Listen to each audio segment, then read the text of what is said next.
he'll sit down. Yeah. Good evening and welcome to the Planning and Zoning Commission meeting for June 5th, 2017. Can we have the roll, please? Tyler Robinson. Here. John Spring. Here. Brandon Walker. Here. Andre Spinelli. Here. Danielle Bagley. Here. Mitzi Barker. Here. Greg Strike. Here. Brian Looney. Here. Brandon Sporhes has been excused. Thank you. Thank you. We have 2 minutes, sets of minutes, May 1st and May 8th. Are there, I have a motion to adopt the minutes. Thank you, Mr. Spring. Seconded by Mr. Strike. Any issues or clarifications on minutes from anyone? Any objection to approving the minutes? Hearing none, the minutes are approved. Mr. Strike.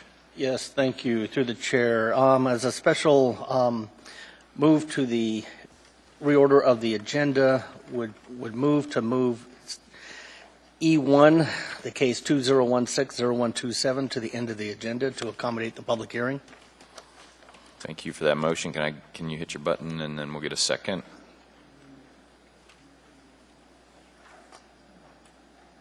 Any objection to the reordering? I assume most people here are not here for deliberations on the land use plan map, so it's probably a good move. Any objection? Hearing none, the order is changed. Disclosures, Mr. Walker. No disclosures today. Ms. Bailey. I did not receive the information for item G1 in enough time to prepare for the meeting, so I'll have to abstain from that. Thank you for that. Ms. Bailey, you can go enjoy the stacks. Mr. Looney. No conflict. Mr. Strike. No disclosures. John. I was not at the meeting where resolution 2017-018 was discussed, and so I won't be voting on that. Okay. Andre? None. Do we need to vote on the consent agenda? And Mitzi? Nothing to disclose. And I did not participate on case 2017-54, so I will not be voting on that consent agenda. So next up is consent agenda. Can I have a motion to approve the consent agenda? Thank you, Mitzi. Second. Thank you, Mr. Spinelli. Other than those abstentions, is there any objection to adopting Resolution 2017-018? Hearing none, that resolution is approved. Okay. Now, Ms. Bailey, I think you can be excused. Do we know how to reach you? You sure? There's not a real good place. All right, we can call you too if you'd rather. All right, next up, case 2017-70, Ridge Equipment LLC, request to rezone a strip of land measuring approximately 330 feet by 69 feet from R2M Mixed Residential District to I2 Heavy Industrial. It's roughly a half an acre and located west of C Street, north of West 96th, east of Arctic, and south of West 92nd. Could we get the staff report, please? Thank you, Mr. Chair. As you stated, this is a request to rezone property that was zoned R2M during the area-wide rezoning to I2 Heavy Industrial.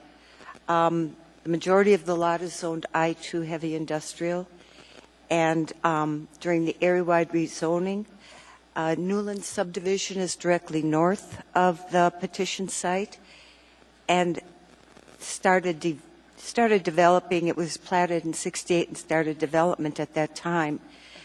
It appears that the area-wide rezoning did recognize the conflict between I2 industrial zone and the R5 low-density industrial zone to the north.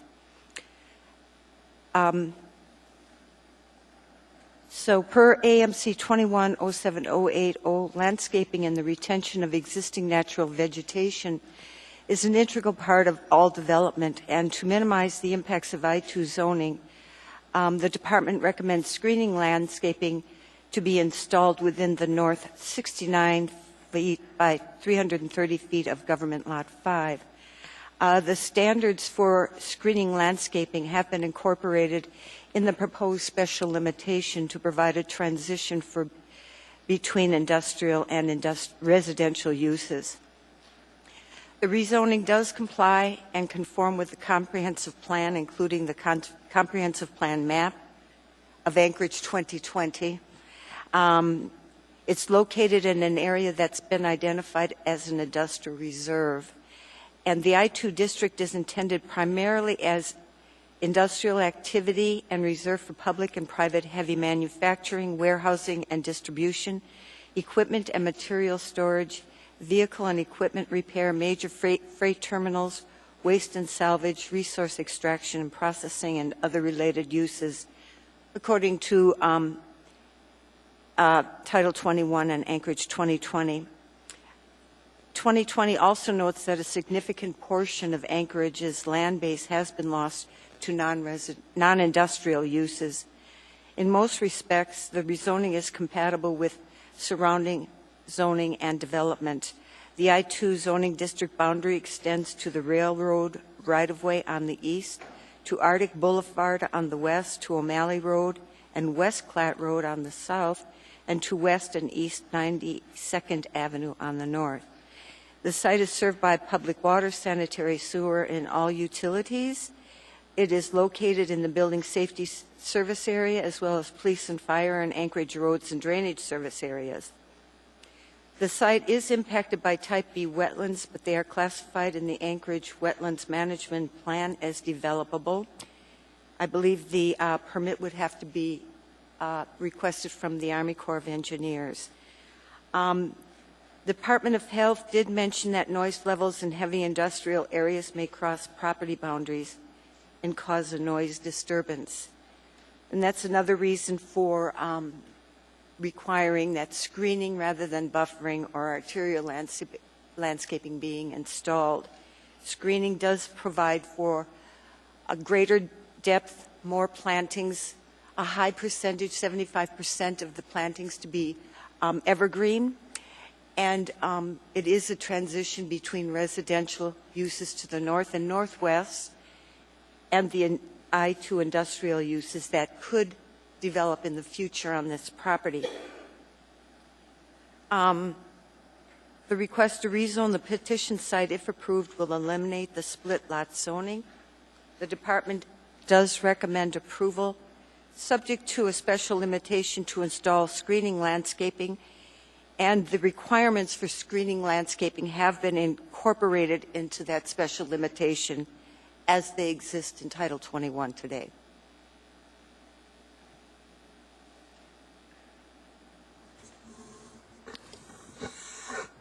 Have some questions for you. Mr. Spring, go ahead.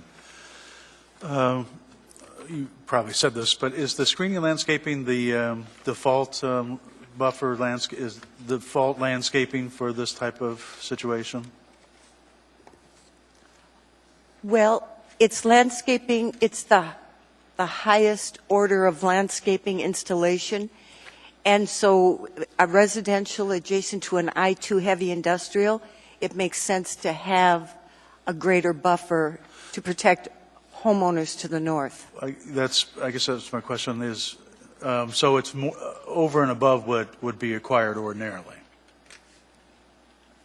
Yes. And what would be acquired ordinarily? A transition buffering. Which is 20 feet?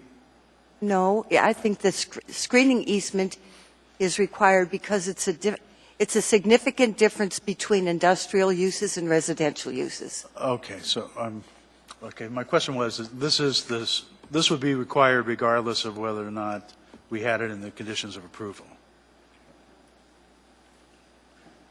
This is a special limitation on a rezone.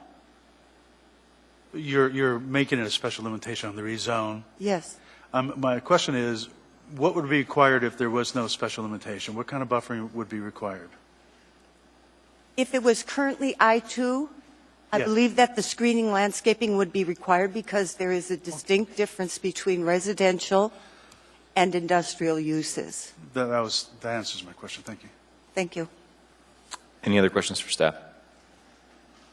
I have a feeling there will be some a little bit later. At this point, I'd like to open the public hearing. Let me read the procedure by which the public may speak to the commission. After staff presentation is completed on public hearing items, The Chair will ask for public testimony on the issue.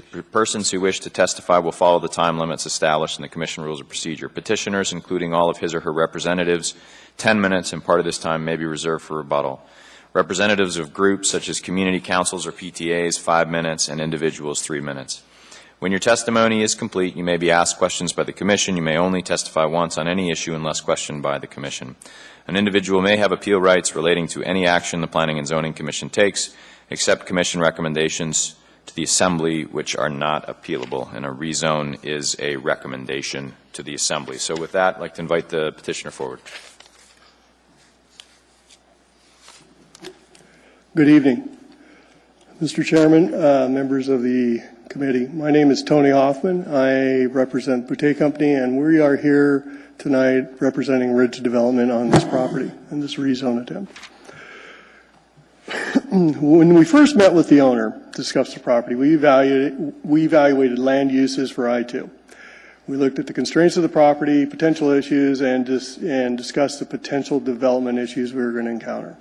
At the time, the owner wasn't even aware the R2M zoning was in place, as he had been paying taxes on I-2 on the entire property. It doesn't show up on his property card. So at that time, after looking at the zoning maps, and we started the process of looking at the constraints that the R2M was going to have on the rest of the property. When you look, so the R2M doesn't necessarily preclude use of the I-2. We could cross the R2M, and that was actually established in the 1997 rezone that failed. They actually researched it and determined we could cross it. However, 69 feet is a pretty large buffer. So we came in and talked to the city about the rezone and removing that and adding, special limitations as they saw fit. We met with staff on February 21st, and we discussed the rezone with the staff and the characteristics of the site. Current planning and long-range planning were both there, and they were tentatively supportive of the concept. They pointed us to the 2040 long-range plan map as a basis of land patterns and growth in the area. It is somewhat, it's good that we're here tonight to talk about this, because you're looking at that plan now and talking through the final approvals and the processes on that. So actually this does tie in with what we had. So we made a presentation to the Clap Bayshore Community Council March 23rd. It was very well attended. This actually is inside that Clap Bayshore Community Council. Although because the boundary is on 92nd, the Taku Campbell Community Council and those people in that area are the ones really truly affected by this. So after that March 23rd meeting at Clap Bayshore, we decided to go ahead and go to the Taku Campbell Community Council on May 11th. They were both very well attended, and a lot of questions were asked about our development plans, what the impacts would be, and a lot of process questions.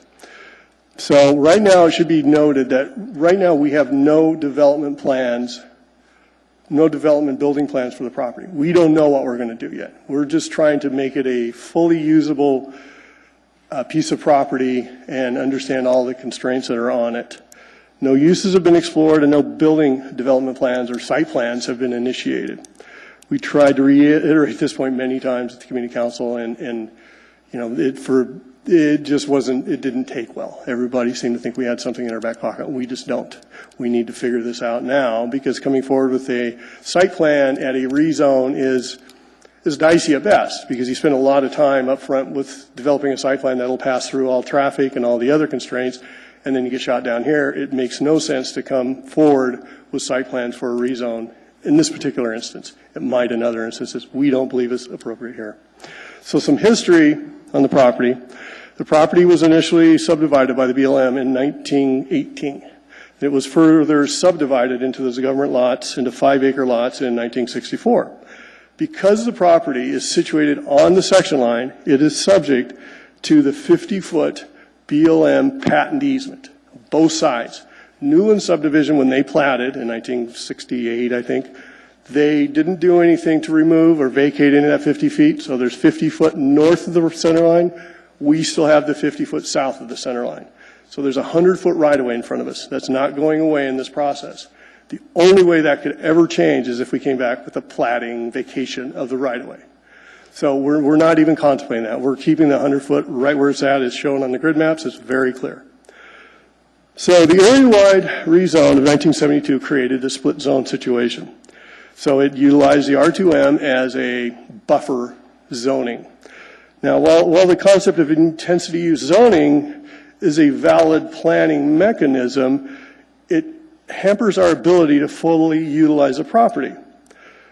The rezone attempt in and I'll get into that further. That seems to be a question a lot of people have. So while the rezone attempt in 1997 was a failure, the case for rezone, I believe, was poorly implemented. It was not well written, and they did not address many of the issues that need to be addressed in a rezone. And also in 1997, C Street wasn't built, and the 2014 OSHP plan also kind of, it wasn't implemented at the time. We'll get into that a little later. So our proposal is to eliminate the split lot condition and to remove the R2M, allowing us the option to subdivide. We can't subdivide the property right now. And if you look at AMC 2103-200, it actually says you cannot subdivide a split zone property. Additionally, that R2M portion is unusable as R2M land because it's 69 feet deep. Minimum lot depth is 80 feet, and that's right in 2108-030. So that strip of land, it's not usable. I mean, and I guess it creates a buffer. However, split zone buffering is not a very tenable land planning tool, and we're trying to eliminate that and clean it up right now. So we'll get into site conditions a little bit. West 92nd Avenue is designated as a Class 2 minor arterial on the 2014 OSHP. The standards for Class 2 minor arterials include 2 to 4 lanes of travel, 80-foot minimum right-of-way width, of which we have 100 feet, and a planned traffic volume of 10,000 to 20,000 average daily trips. The OSHP clearly shows 92nd as an arterial extending through the Arctic and eventually further to Minnesota. While the current construction of 92nd Avenue west of our site does not meet the construction standard for a minor arterial, the OSHP does guide us to believe that eventually the city plans to connect over to Minnesota with this 92nd route. So, okay, so we'll get into the site conditions a little more. Before we cleared the site to beat the bird window, just the non-wetland impacted side of the site. And before we did that, though, we reached out to the National Fish and Wildlife Service to verify our understanding of the process to clear trees that could potentially have eagle nesting. And there were no nesting. We documented the site. Fish and Wildlife agreed with our documentation processes. When they cleared the site, we actually have pictures of some of the tree clearing, the Alaska Hydro guys going up into the trees and looking for nesting. There was none. They went up into 3 of the tall trees and saw evidence of some eagle roosting, which is just eagle feathers. They do sit up there and look at wildlife, but there was no nesting. That's an important distinction. So we cleared the site of large trees inside the setback areas. Hand cleared the site. So the wetlands, the site is constrained probably about 30 to 40% on the west side by a Class B wetland. The wetlands were mapped and by Restoration Sciences, and we went out and basically went back and resurveyed the new wetland line, which didn't change substantially from what the GIS MOA Wetlands Atlas provides. It was somewhat different. And then we held back 20 feet off the wetland line. So the designated setback for Class B wetlands is 15 feet. So we actually went back between 20 and 25 feet, depending on where we were. So we believe that the setbacks that were staked all the way around, I personally flagged them and surveyed them myself, were done in compliance with all the MOA wetland and setback criteria. So we actually got a clearing permit. They did go out and clear it with the permit in place. Finally, regarding the environmental, health, and safety concerns. Now, wait, one more thing. Regarding the applicable comprehensive plans, the 2020, as Margaret said, the 2020 comprehensive planned land use policy map indicates the area as industrial reserve. Additionally, the 2040 comprehensive plan clearly shows the area as industrial. while we understand that is a draft plan, I would point out that I read through all the documentation and the stuff that you're reviewing now. Neither the Taco Campbell or the Clap Bayshore community had comments about it in the comment period. And that said, if the community is really going to get involved in the planning process, this draft map would have been something they could have identified long ago and started dealing with, and we could have talked more about it. They didn't, and I think the public period for comment is closed. So, this is kind of after the planning process. We're here now dealing with this. So environmental concerns and healthy concerns. I want to point out that all the regulatory agencies have a very specific, and you know this, specific regulations, guidelines that we have to adhere to. Okay. And I think that's all I'm going to say. Okay, thank you, Mr. Hoffman. Are there questions for the petitioner? Damn it. Mr. Spring? I agree with you about 92nd Avenue. It's on the OSHP. Is there a median now in the There is. street? So when the DOT came through, and they were doing the construction, they went through on each one of these approaches, on 92nd both sides, 100th, they did the same thing on the east side anyway. They built that out to that full arterial standard at the approach, and then west about 100 feet. And they did put a nose in there to control the traffic. So it is built wide with the nose in place. So you can't turn left going from 92nd eastbound onto C Street? You can't turn left going down 92nd. Can't go northbound from 92nd? From 92nd onto C Street? Yeah. Yes. So you get just full turning movements then? Yeah. You can turn left, you can turn right. Going east on 92nd, you can turn left, you can turn right. Oh, so there's no median at all? No. Oh, you're talking about median up C Street? No. On C Street? No. There is a small median nose on 92nd right there, coming out onto C Street. If you look on Google Maps or something, you can see it. But that doesn't prohibit left turn movements? No. Okay. That makes sense because C Street was constructed with a 1/2 mile intersection. Right. And 92nd is a half mile That's right. from there. So That is correct. I wouldn't expect that he would do that, but I thought I saw a comment regarding that. No, I don't believe it's right in, right left out. So The comments are that there's traffic on Vernon, so is there a reason why there'd be truck traffic on Vernon? yes, there was when we did the clearing, there was half a day where the trucks were coming up Vernon, and they should not have been. We were identified of that. It wasn't Ridge equipment, it was the clearing crew. However, they did use Vernon as a back road out. Is there a reason why they're using Vernon instead of going to C Street? No, they shouldn't have been. They just shouldn't have been. They should not have been. Okay. And We admit to that. We dealt with it as soon as we heard about it. are there any other questions for the petitioner? I'm a little confused. We describe it as 330 feet by 69 feet. Mm-hmm. But the big kind of square that I'm seeing looks a heck of a lot bigger than that. The south 80% of the lot, the south 419 feet or whatever it is I-2. Abutting it's on one of my the main map I showed actually. Yeah, there you go. I'm looking at, Yeah. yes, I'm looking at the staff map, which shows the whole block, which is misleading. Well, yeah.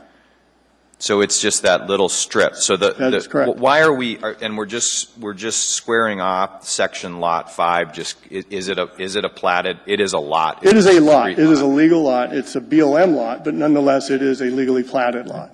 Okay. Yeah. And the south 80% of it has always been I-2.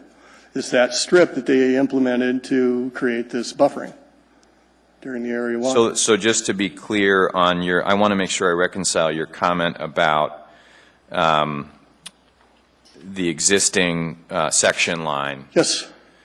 and West 92nd is on the section line. The center of as West it's built 92nd. right now, Yes. Okay. Yeah, this is about centered, actually, yes. but it's got 100 feet. It's 100 right feet in there. front of our property. To the west, at the school site, when they platted that in 1985, they actually vacated 20 feet of that, so it's out to 30 feet. But I think on the map, they actually saved 20 feet as an additional development setback. So, but we're not, yeah. So the 100 feet is fine. So let me just further, and I got some other questions for you, but Sure. you would not be able to subdivide this lot because it's split zoned, Yes, correct? that is correct. because you can't create a standalone R2M lot dimensioned the way that it is dimensioned. No. Code says you have to have 80 feet of depth. We have 69, so we can't do that.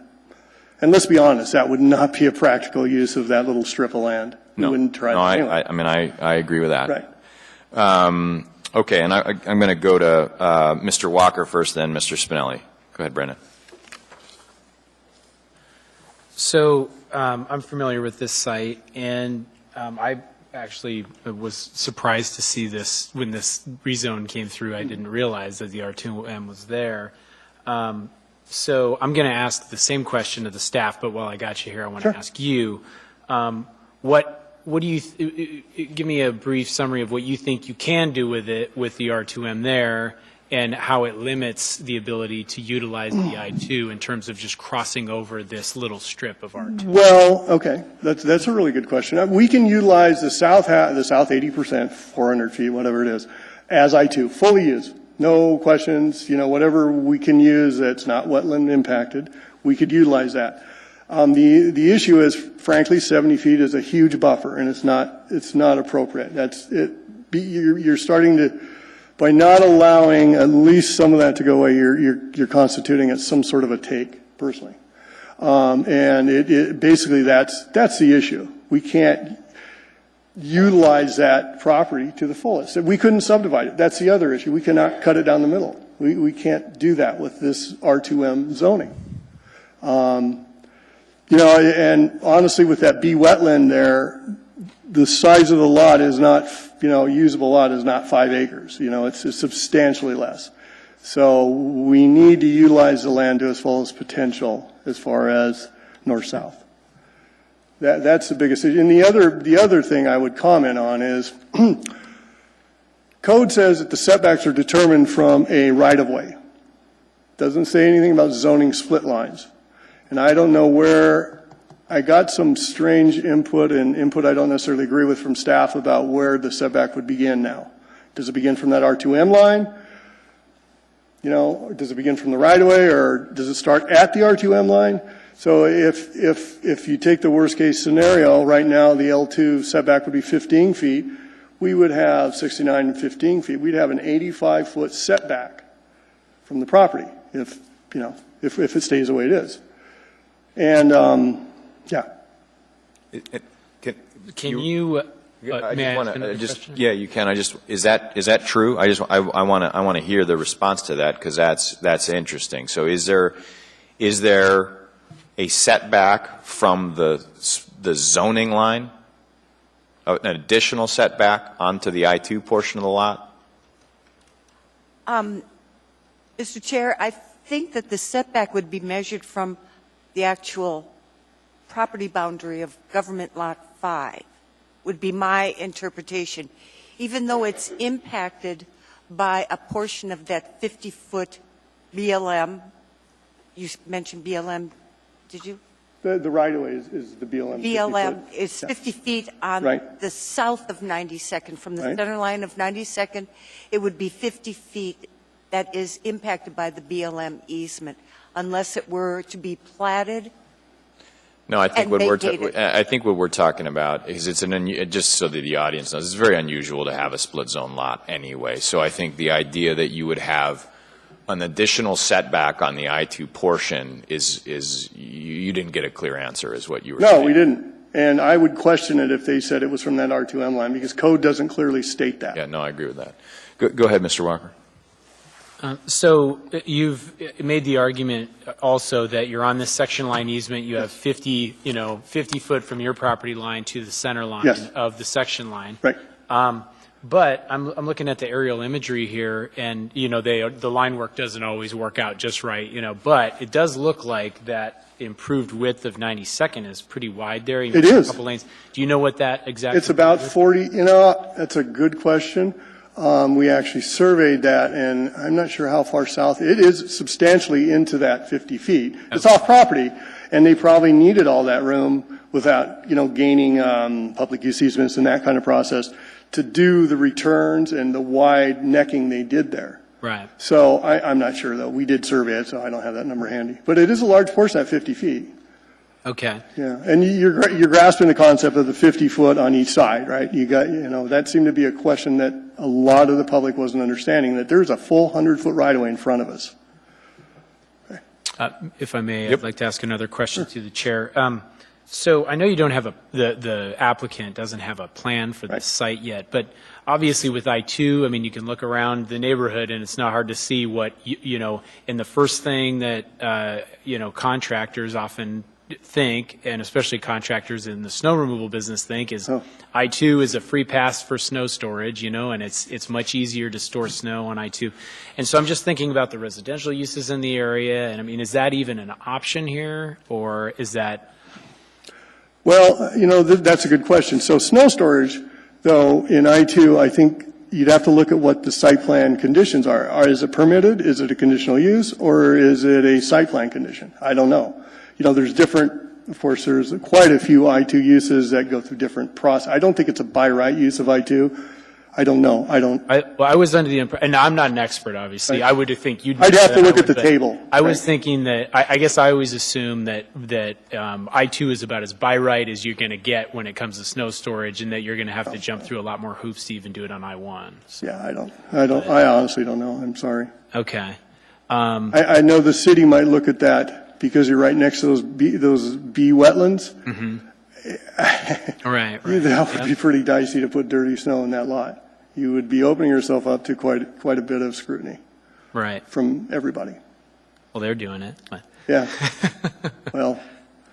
All right. Well, thank you. I appreciate it. I think I'm going to have some more questions on your rebuttal, because it looks like we're going to. Oh, there's going to be a lot. Yep. Shall we go? Anyone else for questions for the petitioner until we go to public hearing?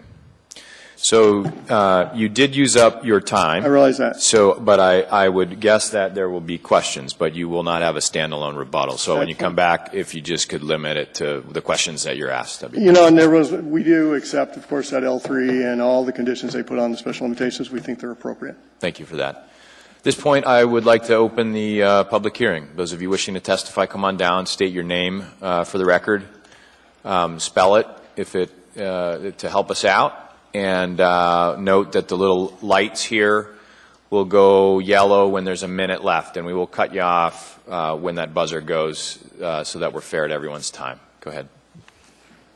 Chair, members of the Assembly, my name is Kathy Gleason, and I am currently acting president of Turnagain Community Council, and I didn't anticipate testifying on this agenda item, but I just wanted to clarify something that the petitioner said during his presentation, that the comment period to the 2040 land use plan draft is closed. And it is before your body. It was several months ago.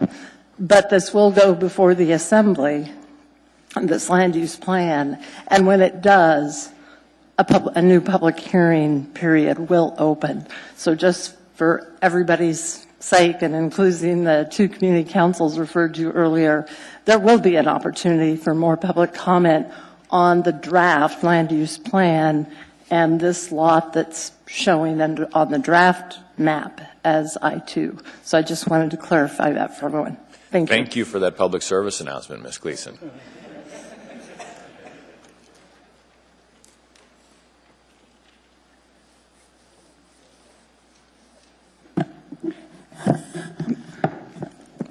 Good evening. My name is Jacqueline Shirley. I live in the Newland subdivision. I live on 91st Street, 640. And I am against this rezoning. I consider it an environmental justice issue. Our neighborhood over the years has been on an onslaught with C Street coming this way. And now we're going to be having 92 connecting to Minnesota and Arctic Boulevard coming through. This is an environmental justice issue.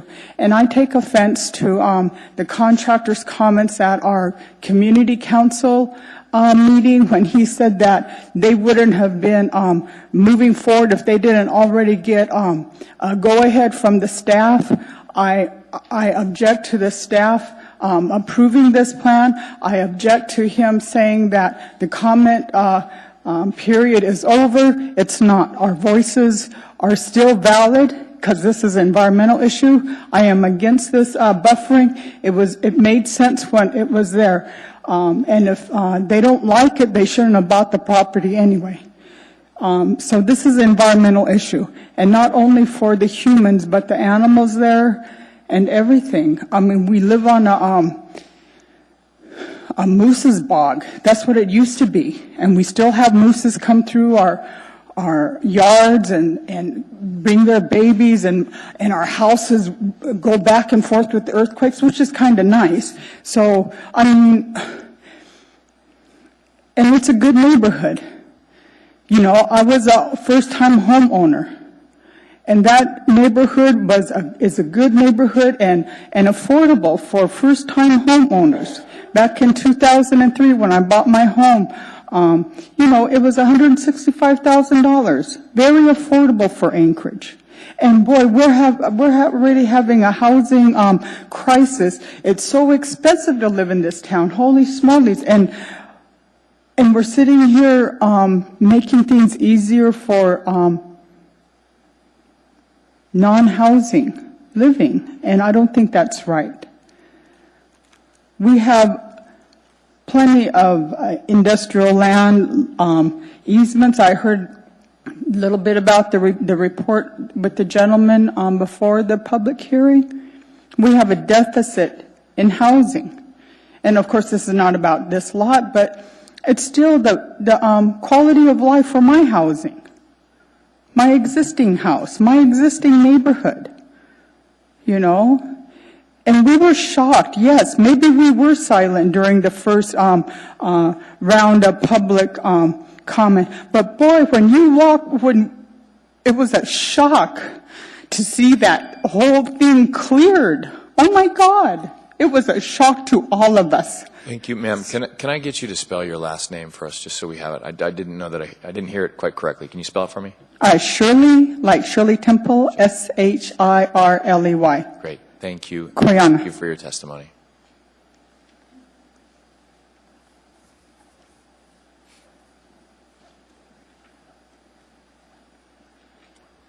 Y'all don't have to line up way back there either. You can come down a little closer. Hello, my name is Jacqueline LaFrance. I purchased my home in the Newland neighborhood in 2011, largely under the understanding that a school was going to be going in the south side of the neighborhood, because there was literally a sign advertising it as a future school site. And I felt that even if the school was not built in time for my children to go there, it would provide a play space and attract other families with school-age children to the neighborhood. After speaking to several of my neighbors, I discovered that several people have purchased homes with the same understanding, and we all feel incredibly let down to find out that instead of a school site and a potential playground and something that would be safe and attractive for families with children is going to be an extension of an I-2 zoning. I'm also really troubled about what appears to be an obscurity of facts due to some of the language in the application and certain exchanges I have had with the representative of the company. During a phone conversation with Tony Hoffman on Friday, March 24th, he stated that the company worked on sewage lines in the bush and had no interest in breaking into the Anchorage market because it was too cost prohibitive. In a subsequent conversation on April 17th, he stated that he could not share with me what the plans for the site are, which he reiterated tonight. At the May 11th Taku Campbell Community Council meeting, Mr. Hoffman told attendees that the city had advised him to use the 2040 plan draft for the reasoning for the rezone, as that was the route they would most likely support. He stated he felt very confident that the rezone would go through, and when asked about what would go there again, because we're concerned about what would be there, he said that the city had told him not to share his plans. And I don't know if that's true, but what possible motivation could the city tell him to not share the plans for the development with the citizens if the rezone is truly in the best interest of our welfare and safety? And I'm wondering if that is because perhaps this is not the best and highest use of this land. As far as the eagle roosting goes, the applicant may have indeed contacted Fisheries and Ecological Services, but they have no record of that contact and no record of any potential permits that have been filed. So in my effort to find out what did happen and what documentation of the Eagle process has taken place, he might have something that I am unaware of and could provide to people. But a representative of FES did tell me that they would not tell someone that, to their knowledge, no eagle nests were in that area, because that's not a service that they provide. They do not come out and tell you whether nests are there. It is your responsibility as the person filing for the land clearing permit to find out whether or not there is a nest there, and then to get a permit in order to protect yourself in the inadvertent taking of an eagle. If he has that documentation, I would love to see it, as this is a protected species. Thank you. Question, because the school site came up a lot, and I still see it actually marked on our maps as, what does it say, Southwest School Site. Can staff shed light on that? I'm assuming this is the larger R2M track to the west that we're talking about? Mr. Chair, I believe that the school site was the western portion adjoining this site, but also extends on the southern boundary of this site as well. From my research, that's what it appeared to be. Meaning the I-2 lot underneath it? Is it yeah. owned by ASD? I didn't look It's up. owned by HLB? Yes, Heritage Land Bank. Heritage Owned by Land Bank. HLB. Okay. Okay. Any questions? Thank you for your testimony. I do have some photographs of this, where the school site sign was, and the eagle nest that's in the area, and the eagles roosting on the trees that are left of the property, if you guys would like to have this. Yeah, I mean, you can pass them around. I will tell you that this sounds very bureaucratic, but we do not have jurisdiction over the wildlife issues. I frankly don't know how we would handle such a, I understand your concerns and your testimony to that, but it's not something that, unfortunately, we have much expertise or, I believe, jurisdiction over at this point. So, No problem. Mr. Walker? Are those digital, or do you have printed versions of them, of the photos? These are digital. I can provide you with printed versions if you would like, but I don't have them with me right now. You were just going to hand out a disc. Is that what you're going to do? Mm-hmm. Yeah, I think, why don't you hold on to that for now? I don't think, well, I don't have a way to look at it. I don't Yeah. think we have any way to look at that up here. Yeah. Okay. Thank you. Yep. No problem.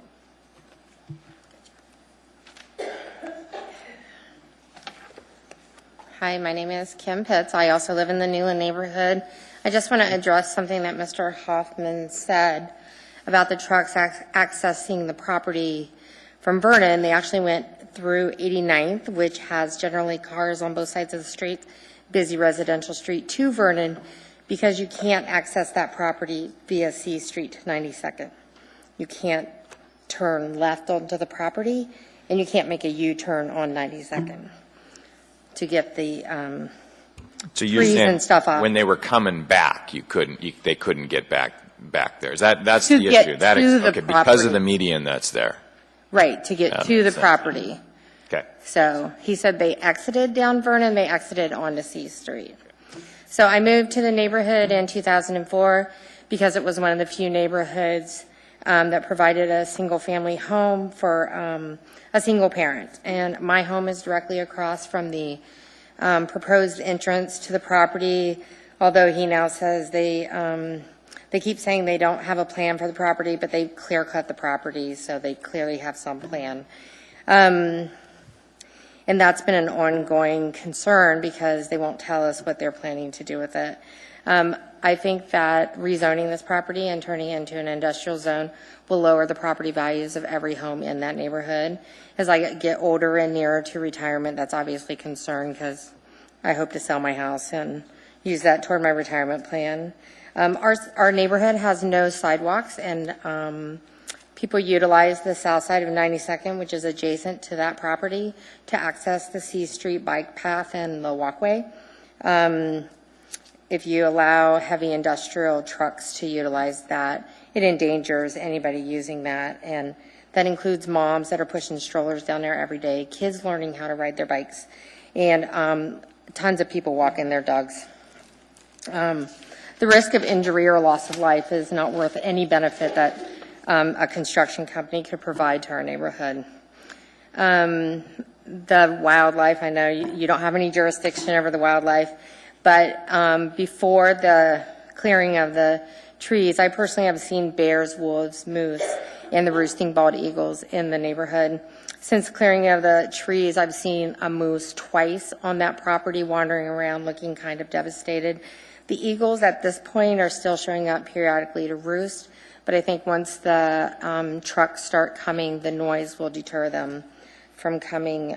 Then there is an eagle's nest located not on the property. It's about 1,200 feet west of the property.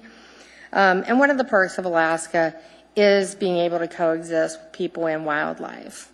Every time you see a moose beside the road, how many people stop to take a picture? I hope that you not only oppose this rezoning, but come to some kind of permanent solution. The same thing happened in 1997. We probably don't need to rehash this every 20 years. And that's it. Could you say or spell your last name again? P-I-T-T-S. Thank you. Yep. Hold on, I got a question for you from Mr. Strike. Quick Sorry, question. And where do you live? I live direct, 421 West 92nd. It is like at the end of the median on the north side of 92nd. So you can't access C Street from your house? I as you can. exit? Pardon? I can. How? Because the median is here, my driveway is here. So I can back out onto 92nd and. So you do cross the double yellow striped line? Are you not allowed to back over those? I've never heard that. I'm guaranteeing you everybody on 92nd does that. I'm looking at an aerial view too, because it looks like everyone on the east side on 92nd technically may not have legal access to C Street other than doing a U-turn. Huh, no, I'm telling you, everybody backs out. I get it. And some people just park in that double yellow line. I'm just going to tell you. Can't do that either. I know. I am aware of that. All right, anybody else have questions? Thank you. No. Okay, great, thank you.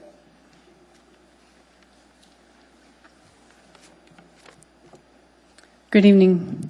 My name is Dale, D-A-E-L, and the last name is Devenport, D-E-V-E-N-P-O-R-T, and I'm a resident of the Newland neighborhood.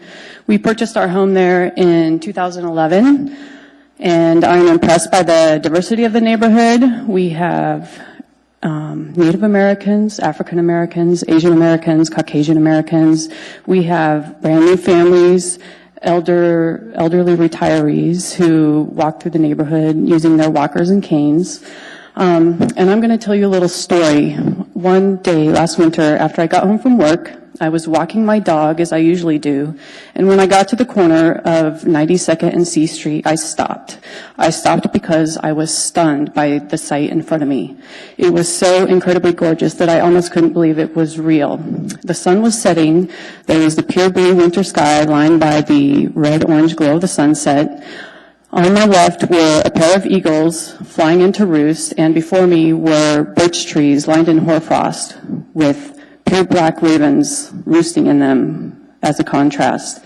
And as I stood there and looked at this scene before me, I thought how grateful I was that I could live in the city and still experience something of such unbelievable natural beauty. And in a way, that was an unreal experience because I will never experience that again, and no one else ever will, because all that is gone. All those trees are gone, and I don't know where those birds will go. And although the gentleman said that only eagle nests are protected, that's not true. There's a bald eagle and golden eagle protection act that roosts are protected under the disturb clause. And I found out about this project 2 days before the Bayshore Clack Community Council meeting was to be held because a coworker of my partner's had been running around the hospital where my coworker works, or my partner works, handing out these photocopied pieces of paper. And so that's the first time that I found out about this project. I was not made aware of any other prior opportunity to comment on this. So I think it's a bit disingenuous to say that people did have an opportunity to comment on this prior. There are many people who live in our neighborhood, from scientists to healthcare workers to teachers, retired firefighters, even city employees live there. And I, like the former woman who spoke, do consider this a form of discrimination because I seriously doubt that this sort of project would be happening in a higher income neighborhood. And I have a couple of questions for you. Would the city, I don't know the answers myself, but would the city be making more in taxes from one business owner or from a neighborhood with 100, 150 property owners? Thank you. Are there any questions? I want to clarify, because I keep hearing it, but I just want to remind people that the zoning on the majority of the lot is not in question, right? We're talking about the strip. So I just want to be clear, and that's been like that for a long time. So I get that we're talking about a rezone, but I want to distinguish that effectively we're talking about a portion of the lot, not the entirety of the lot. And it's because it's a confusing situation and it doesn't often happen, I feel it's worth mentioning again as we continue to hear testimony on it. But I believe that the neighborhood was established before that land was zoned I-2. Well, how long has the land been zoned I-2? Mr. Chair, since I believe I've got it in my history. So I think what you're saying, at one point during area-wide rezonings, and Dan might be able to give us the whole history, but I think that's when it was rezoned. That was when the area-wide rezone Which was what date, Margaret? March 24th, 1972, by ordinance GAB Ordinance 150-71. Yeah. So that's perspective. I mean, I agree. I don't know when the subdivision was subdivided. 1968, Mr. Chair. So to your point, the neighborhood was there before the area-wide rezone was industrial. All that said, it's been an industrial zone lot for 40 years. Any other questions? I see none. Thank you for your testimony. Thank you.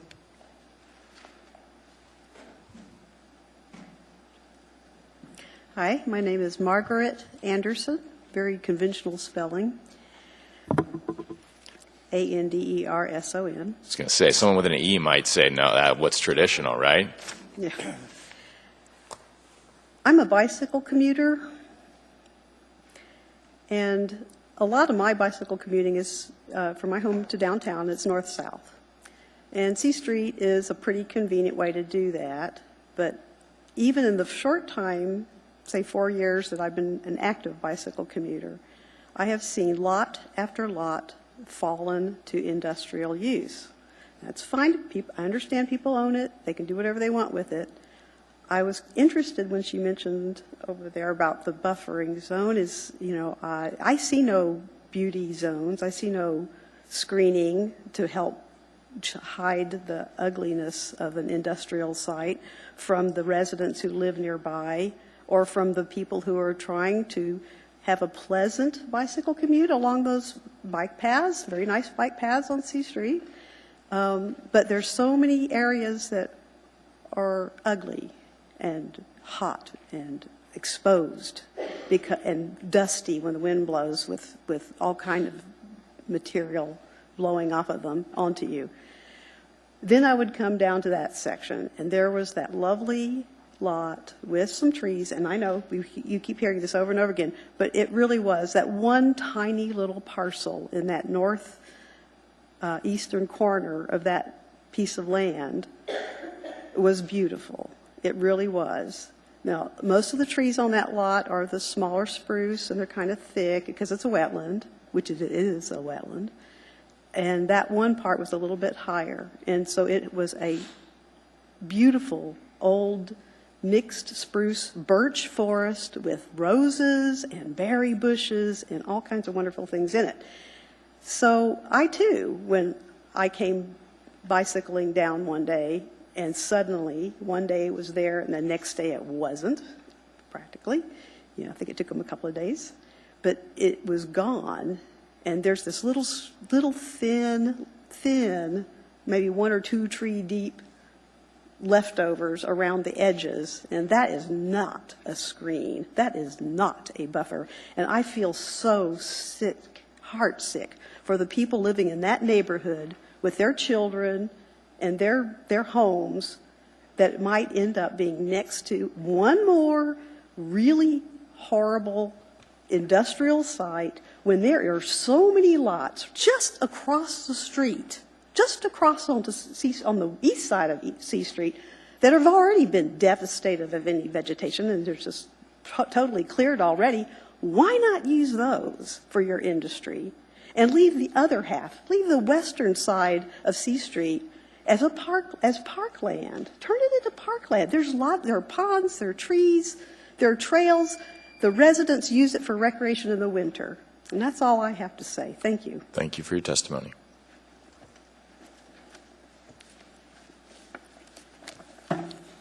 Evening, name's Dan Bowles, B-O-L-L-E-S. And regarding this, there have been 2 permits taken out. The first one, January 31st, 2017, for the clearing permit. That would be less than, or 12 days after Ridge Equipment purchased the property. So the comment that his tax notice he didn't know because it was I-2 doesn't apply here. If he didn't do his due diligence in advance, I'm sorry. But the other one is the clearing permit, or besides the clearing permit, is the fill and grade permit, applied for on 3/23/11, the very day that he went before, Mr. Hoffman went before the Bayshore Clack Community Council and said they had no plans. Well, they already had plans to excavate out and backfill. So there were plans in place, and you don't buy property without a plan. You don't spend that kind of money. There has to be a reason to purchase property and go through this process. There has to be a plan, whether they want to admit it or not. Beyond that, I have to say when my wife and I bought our house in Newland 34 years ago, I checked with planning, and I saw that there was that rezone there, and I bought because of that rezone, because I knew that there was a buffer from the I-2 to the residential, and that was the reason it was bought. On item number 2, on page 5, regarding the conformance to the comprehensive plan, it says the standard is met, and I do have to take exception with that. 2020 plan, policy number 14, no regulatory action under Title 21 shall result in the conversion of dwelling units or residentially zoned property into commercial or industrial use unless consistent with an adopted plan. There is no adopted plan for this area, and the petitioner has not filed for one, nor has he indicated that he's willing to do such. As such, number 2 is not met. Well, at least in my humble opinion. Also, item number 4 on page 6 is compatible with surrounding zoning development. The entire narrative under this, and it says this is met, addresses only the industrial zone. It doesn't talk about the other side of the center line of 92nd Avenue, which is an abutting R5 residential zoning district. So I don't think that's met either. Thank you for your testimony. I see no other questions. No questions. Thanks.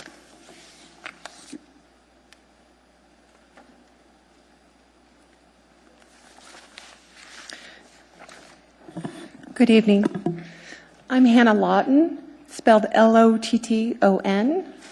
I live on the corner of 91st Avenue and Vernon. I purchased my home there in 1999. I just had 2 points I wanted to make overhearing his testimony today. He had stated that the land was cleared by hand, and it was not. There was machinery used to clear that property.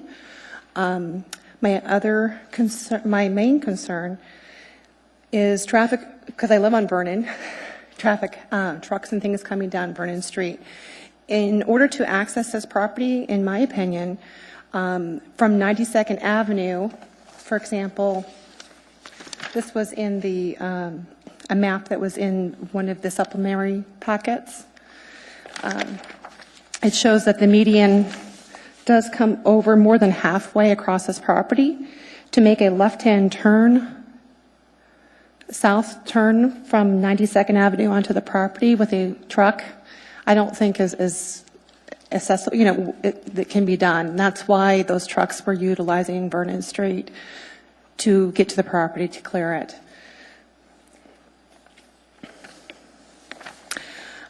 Two things I guess I would like to bring to your attention or ask is how are we to take at face value justification for this rezoning based on optional reasoning that wetlands, wildlife in the neighborhood will be protected?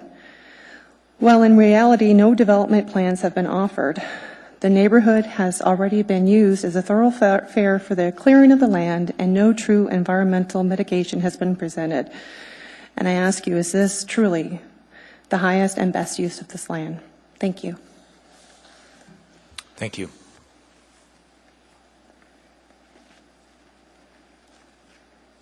Hello, my name is Coco Mikel, M-I-K-E-L, and I'm from 92nd Avenue.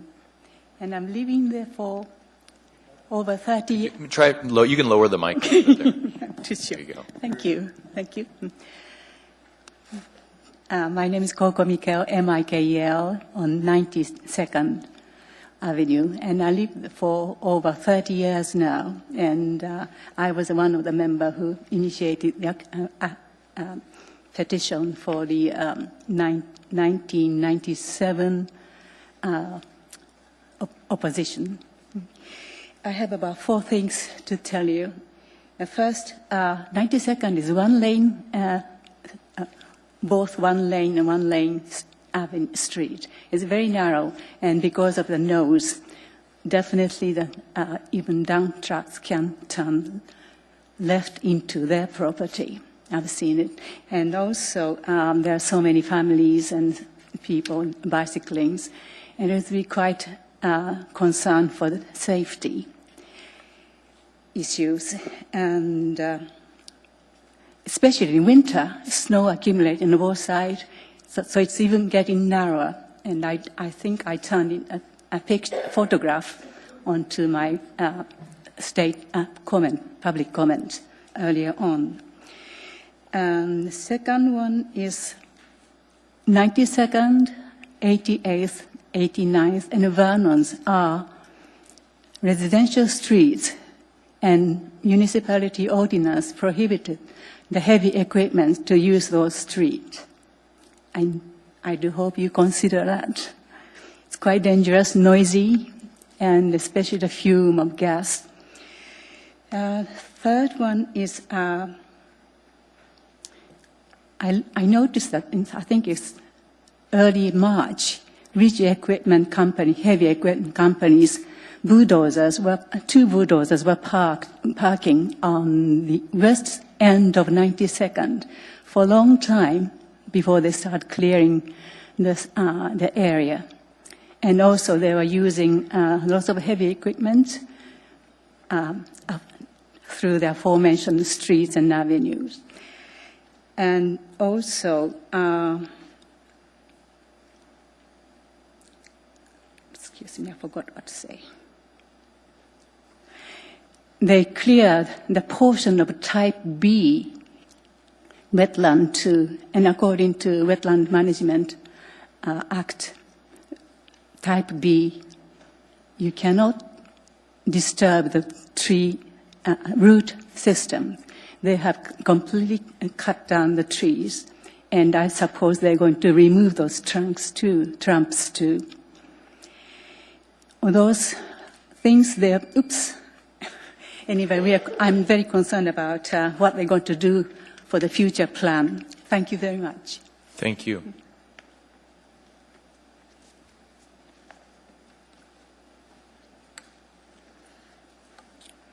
Good evening. My name is Bob Brenner. I'm on 620 West 91st.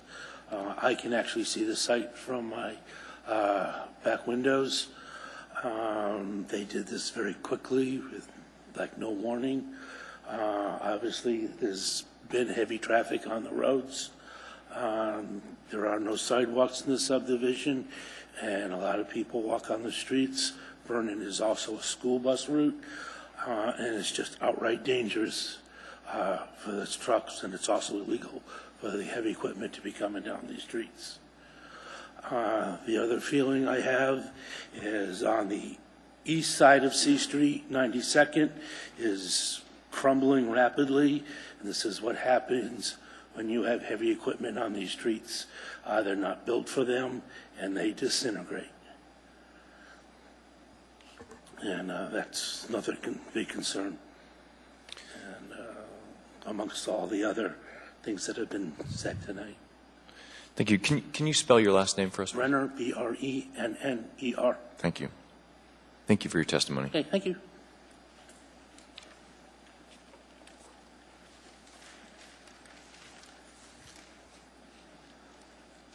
Yeah, Conrad Geppy, right there off Sorry, sir, can you state your name?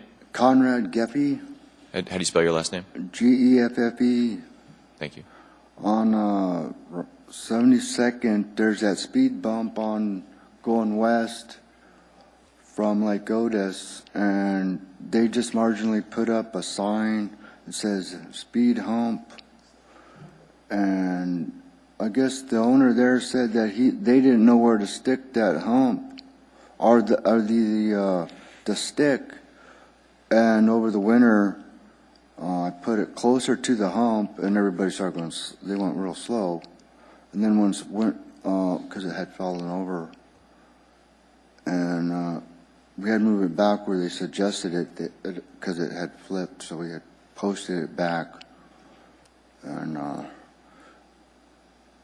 we were renters there. Well, I was a renter there just recently, and well, the case is when it's over, in front of it, 35, 40 feet, maybe, 30 yards. Everybody's doing a dash, I would just like that to, stop. There was one intersection there, and there was also, I hear,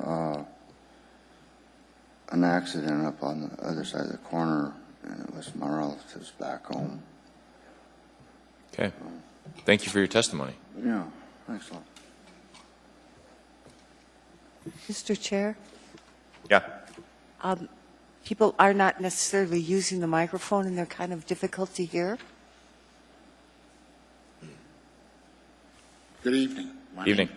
My name's Joseph Catania. I live in the neighborhood on West 88th. I probably own more property than anybody in the room here. I own 3 different lots, and I feel that with what's going to happen here, that's going to lessen the value of my property. They stripped it real quick. They wanted to get that done, so there was no complaining as far as I'm concerned. We have a problem. We have heavy equipment that's been traveling through the neighborhood in both directions ever since C Street was put through. We have a lot of children that are in the neighborhood, and the streets are not, as somebody here has said, the streets are not built. Speak into the mic, sir, just so The streets are not built for the heavy equipment. The ground there isn't that good. We've already had to have patches in there. But the heavy equipment does use the neighborhood for a shortcut. And to turn around to get into the lot that they're working on, I think they would have a hard time if they came off of C Street. That's why they came through the neighborhood. But we do get the traffic from all the heavy equipment, at different times. So I just want to say I believe it's going to lessen the value of the neighborhood. And with the shortage of land in Anchorage, you would think that we would be thinking about something else to put on this lot, housing or a park, or maybe like the sign. They took down the sign. There was a school that was supposed to go up in that general area. So That's all I have to say, and thank you for listening. I got a question for you from Mr. Spring. Go ahead. Yeah, what's the main access to and from Newland subdivision? How do most people get in and out of there? They get on Arctic, and there's a few streets that they basically like to use, and they like to use. They get on Arctic, and they'll cut over on 88th onto Vernon, and they'll shoot down. They'll head south down Vernon and head over to 92nd and then out to C Street. Then if they were coming the other way, of course, they come down 92nd, west on 92nd. They come down Vernon. They'd hit maybe 89th or 88th, and they cut over to Arctic and then back onto Diamond Boulevard. And a lot of times they're heading up to Sand Lake Pit, or they're heading to a snow dump the other way. It just depends. Follow up if we could. How far does Arctic come up? It doesn't, it's not Arctic, extended all the way to 92nd, is it? There's a problem right there with Arctic. Arctic dead ends right there, I think, on 89th. And there's no sidewalks. There's the lighting's poor, and I can't believe they haven't punched it through yet. But so they used 88th and 89th quite a bit. From Arctic, they come on to 88th or 89th, and they cut over to Vernon, and they head south down Vernon, and they hit 92nd, and they head back out to C Street. So to follow up, primarily the neighborhood uses 92nd if they want to go south on C Street, then. That's primarily how they use it. Right. Well, okay, thank you. Yeah. So, anyways, any other questions? Looks like we don't have any more, but thank you for your testimony. Appreciate it. Thank you very much.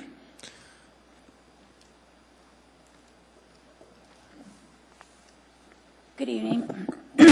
My name is Kathy Anderson. That's Kathie, and Anderson spelled like the other young lady, although we're not related. I moved into the neighborhood in 1990, and I really don't have too much to add. I'm sure you have a very good picture of what's going on with our neighborhood. I contacted my assembly person right after I heard about this, and also some other folks who I just happened to know who were on the assembly. And apparently that south side of 92nd is part of Bayshore Clat, and they only had to send announcements to people that live within 500 feet of the lot, which A, is ridiculous because that lets out the entire Newland subdivision, except for maybe 4 houses. And I understand that what you're really looking at tonight is more about you do not want a single lot to have 2 zonings. I understand that. So, I mean, I kind of come with the thought that, it's going to be rezoned, is what I assume at this point. The issue that I do have, however, is yes, we all assumed that the Anchorage School District was going in there for years and years and years. We already have the big snow dump is directly behind this, so that's huge traffic, snow dump, woodlot, all of that there. And yes, on the other side of C Street, it's solid industrial. But again, we thought we had a little zone of comfort there, and I see that that's going away. But it just doesn't make any sense to me to do. I mean, how do I want to put this? I understand that they paid good money for their lot with the assumption that this would just go through no problem and they could build something on it, and I understand that. However, it does seem to me now, after hearing some of this testimony, that it was only bought in March, so they knew full well what the issues were. And I guess I'm very nervous about what they think they can do with it as well. I don't know how anybody can access it because their land does end before the end of the median. So therefore, are they just going to pull out the median that the city put in? How is that going to happen? It just doesn't make any sense. And so I hope that you take that into consideration. I don't know what the owner can do with the land at this point, but again, it was, I think it was behoove them to do their due diligence prior to this, and they totally rushed it through. I mean, all of a sudden in 2 days, it's completely cleared, and Of course, Bayshore Clat didn't care. I mean, they are literally nowhere near this. Bayshore Clat is on the other side of Minnesota for all practical purposes. So just please take that into consideration, how many families do live back there who have lived there for years, who, again, I reiterate, I walk my dog down there practically every day, all winter long, all summer long. Hopefully you could maybe just take a drive through the neighborhood before you decide, instead of just looking at an aerial photograph. Thank you. Thank you. Anyone else wishing to testify? I see one person coming down. Show of hands. Anyone else wishing to testify after this lady? Evening. No? Okay. Thank you. I don't live in the neighborhood. State your name for the record, please. Kat Smith. K, not with a C. I don't live in the neighborhood, although I do know a couple people here have seen me and do recognize me. A couple concerns that I would address would be noise, would be access to the property, and not only noise, but the consideration that this will potentially be a construction company. I do work for a construction company. They do work long hours. Noise is a concern when you have heavy equipment coming home, mowing from sites. That means trailers, trucks going all hours of the day. Consideration for a construction company is you're going to have dust, dirt, that's going to be in your roads, that's going to be in the air, that's going to address anybody in the neighborhood there. There are people with allergies, there are people with health issues, and nobody wants to see that in their neighborhood. With that said, if you guys do, I want it, that area, how would that barrier actually address these concerns? I don't think trees are going to stop it. They're going to have to build up the property. They're going to have to put dirt in. How is the drainage going to be addressed? Are they going to have to keep drainage on site, which I do believe stormwater requires that? There are things there when you're building up a piece of property. Where is that water going to go? Is it going to go into the roads? Are they going to tap into the stormwater waste prevention? What are they going to do there? With traffic considerations, correct me if I'm wrong, but there's no access allowable from C Street. It has to come from 92nd. That is something that I don't think everybody here understands, and it needs to be addressed. That island is there. You are having heavy equipment. That means trucks, trailers, things of that nature. That is a consideration there.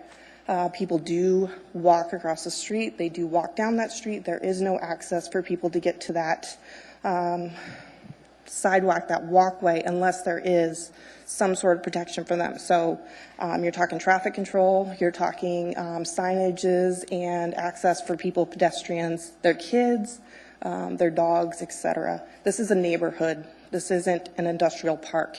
There are lots down there. They are not developed. They are still for sale. A buffer zone between an industrial zoned area and a residential neighborhood would ideally be a step above the residential and a step below the industrial R2M. I think that's all I have to say. Thank you for your testimony. You're welcome. Anyone else wishing to testify?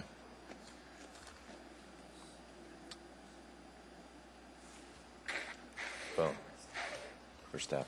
Okay. Before I go back to petitioner, Mr. Strike, you got a question for staff? Yes, a point of clarification for the staff. The property here that we're looking at is about approximately 69 feet wide.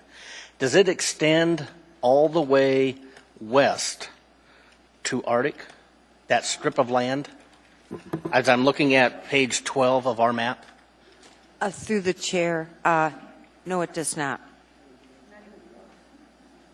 Extend all the way west to Arctic. No, look here. See here? I think the only Well, she's got it all the way in here, the top of this piece. So page 18 and 12 both show R2M on the top northern strip. R2M, which this piece right here. Not this piece, this piece. So what I'm trying to clarify is whether or not we have the same issue with the adjoining lot being a split zoning issue. So,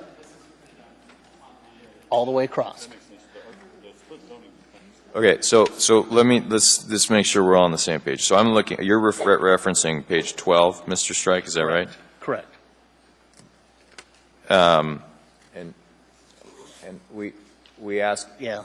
I'm sorry, but we're going to have to ask, we can't be having these sidebar conversations, okay? We're going to go through staff at this point. Mr. Chair, Yeah, we're looking at page 12. I am there too.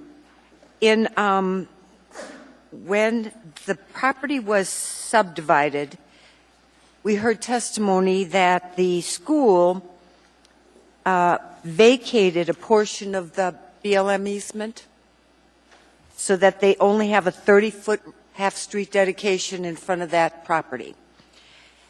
I'm not even, we're just asking if it's R2M or not, right? Let's start there. Is there a strip? Is No, there the R2M, next door you see a hatched area, that's the R2M property. So it appears on a couple of our maps that the R2M is limited to an approximate same depth as the two adjoining lots occupy the same strip of split zoning, so to speak. So we're dealing with the same issue potentially for this by this petitioner, and we could have it with the adjoining lot as well. Through the chair, Mr. Strike, the R2M that is in question is the hatched area. That is the R2M, and this. That's not his question, Margaret. We're asking if R2M extends to the lot to the west as it appears on the map. That's a yes or no. The school lot. It doesn't extend there. Well, the map shows that it is extending, so unless we got a corrected map. And the member of the staff just showed us, or I'm sorry, of the audience just showed us something that reflected R2M. So we do not have if we don't have a proper zoning map, we're not continuing the case tonight. We're going to postpone it right now.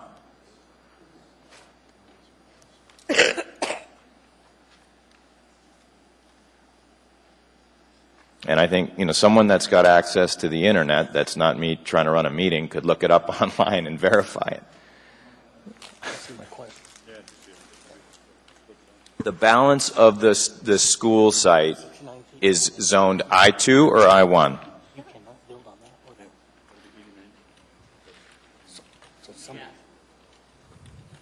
Can you ask that again? I was talking to Margaret. The lot directly west of this the larger lot in question here, not this little sliver of R2M, but the petitioner's lot.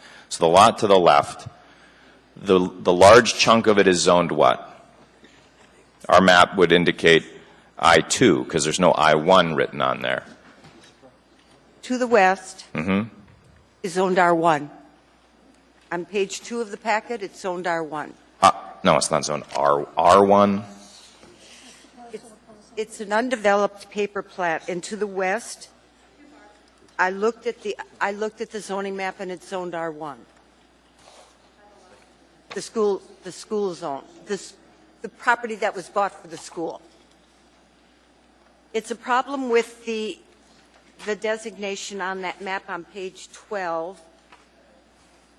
I'm going to go to Mr. Walker because he might be able to fill us in. If I So- could just. Please go ahead, Margaret, and then I'll share what I've found. If I could just continue, the petition site, the entire outline was identified as R2M, and that's a problem with the computer program. The R2M is just there to designate that. So what we did is manually amended the map to show that portion that is zoned R2M. And we hatched it and extended the line to show that is the only subject of this rezone request. Margaret? So if I can restate the question and point something out. So according to the Muni GIS system, the strip of R2M extends west onto the adjacent site.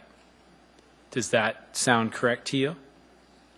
Through the chair, through the area-wide rezoning, that's what happened. They extended the R2M to incorporate the northern portion of this property. Right. So I think what we're trying to get at is if that extends west, we probably need to consider that here as well.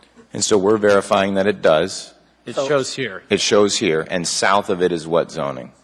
It doesn't say on our confusing, map, but he's shows, pulling it up. It shows R2, so that, I'm sorry, I need to get the street name here again here.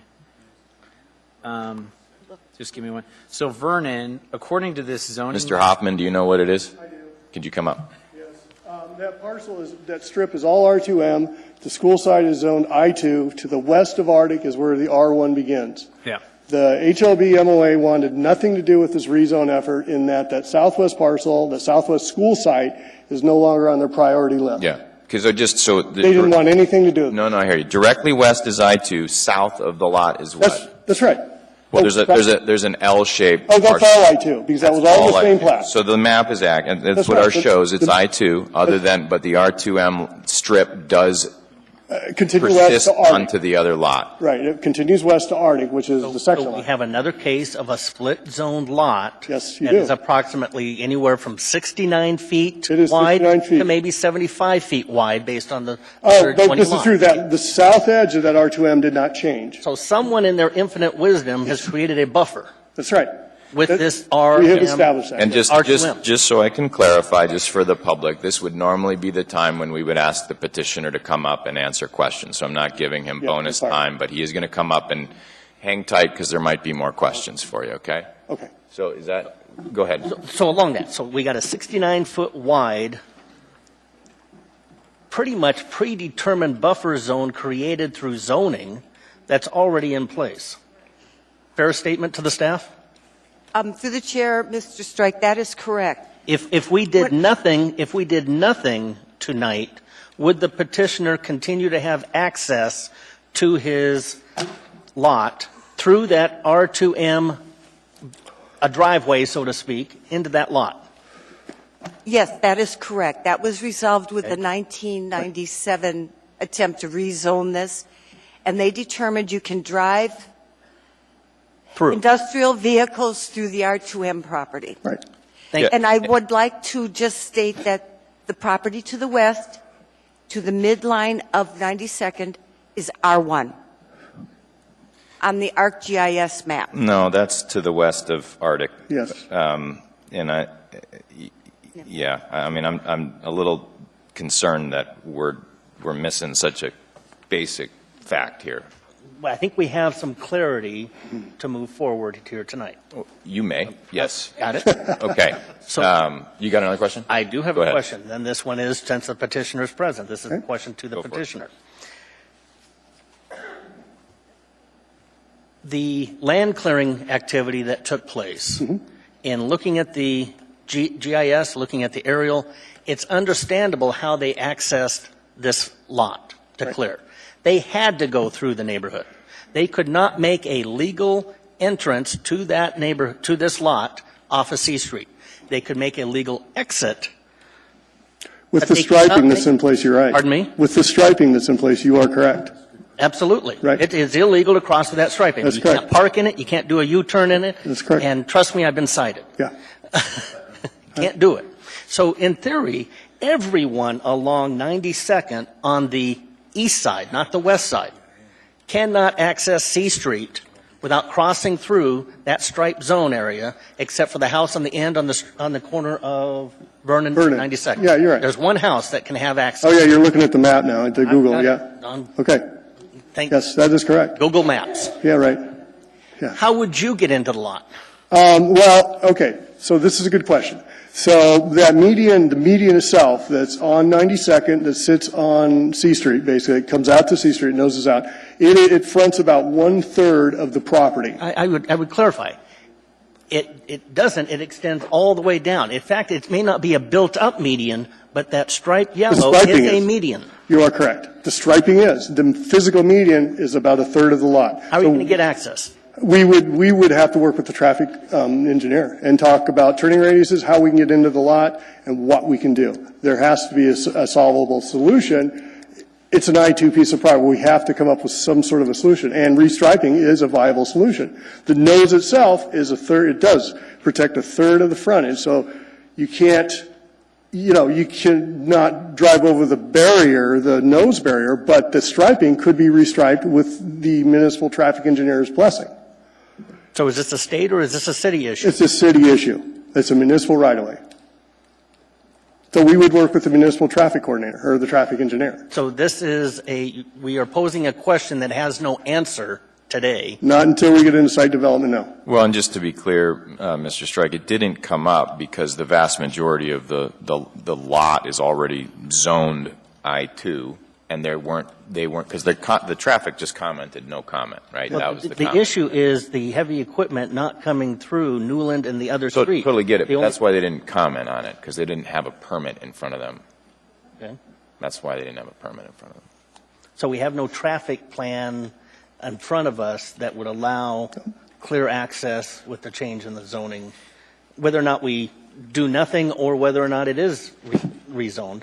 He still would have to go through the access requirement for traffic control. And I think our last, I'm going to get to some other people in the queue here, but the last commenter, I raised very clearly that there's an issue whenever you have a split zone lot, that there's a reason why we don't split zone lot. That doesn't mean that there aren't other things that can be put on this, but I think they've asked us clearly to reconcile the split zoning to allow platting and other.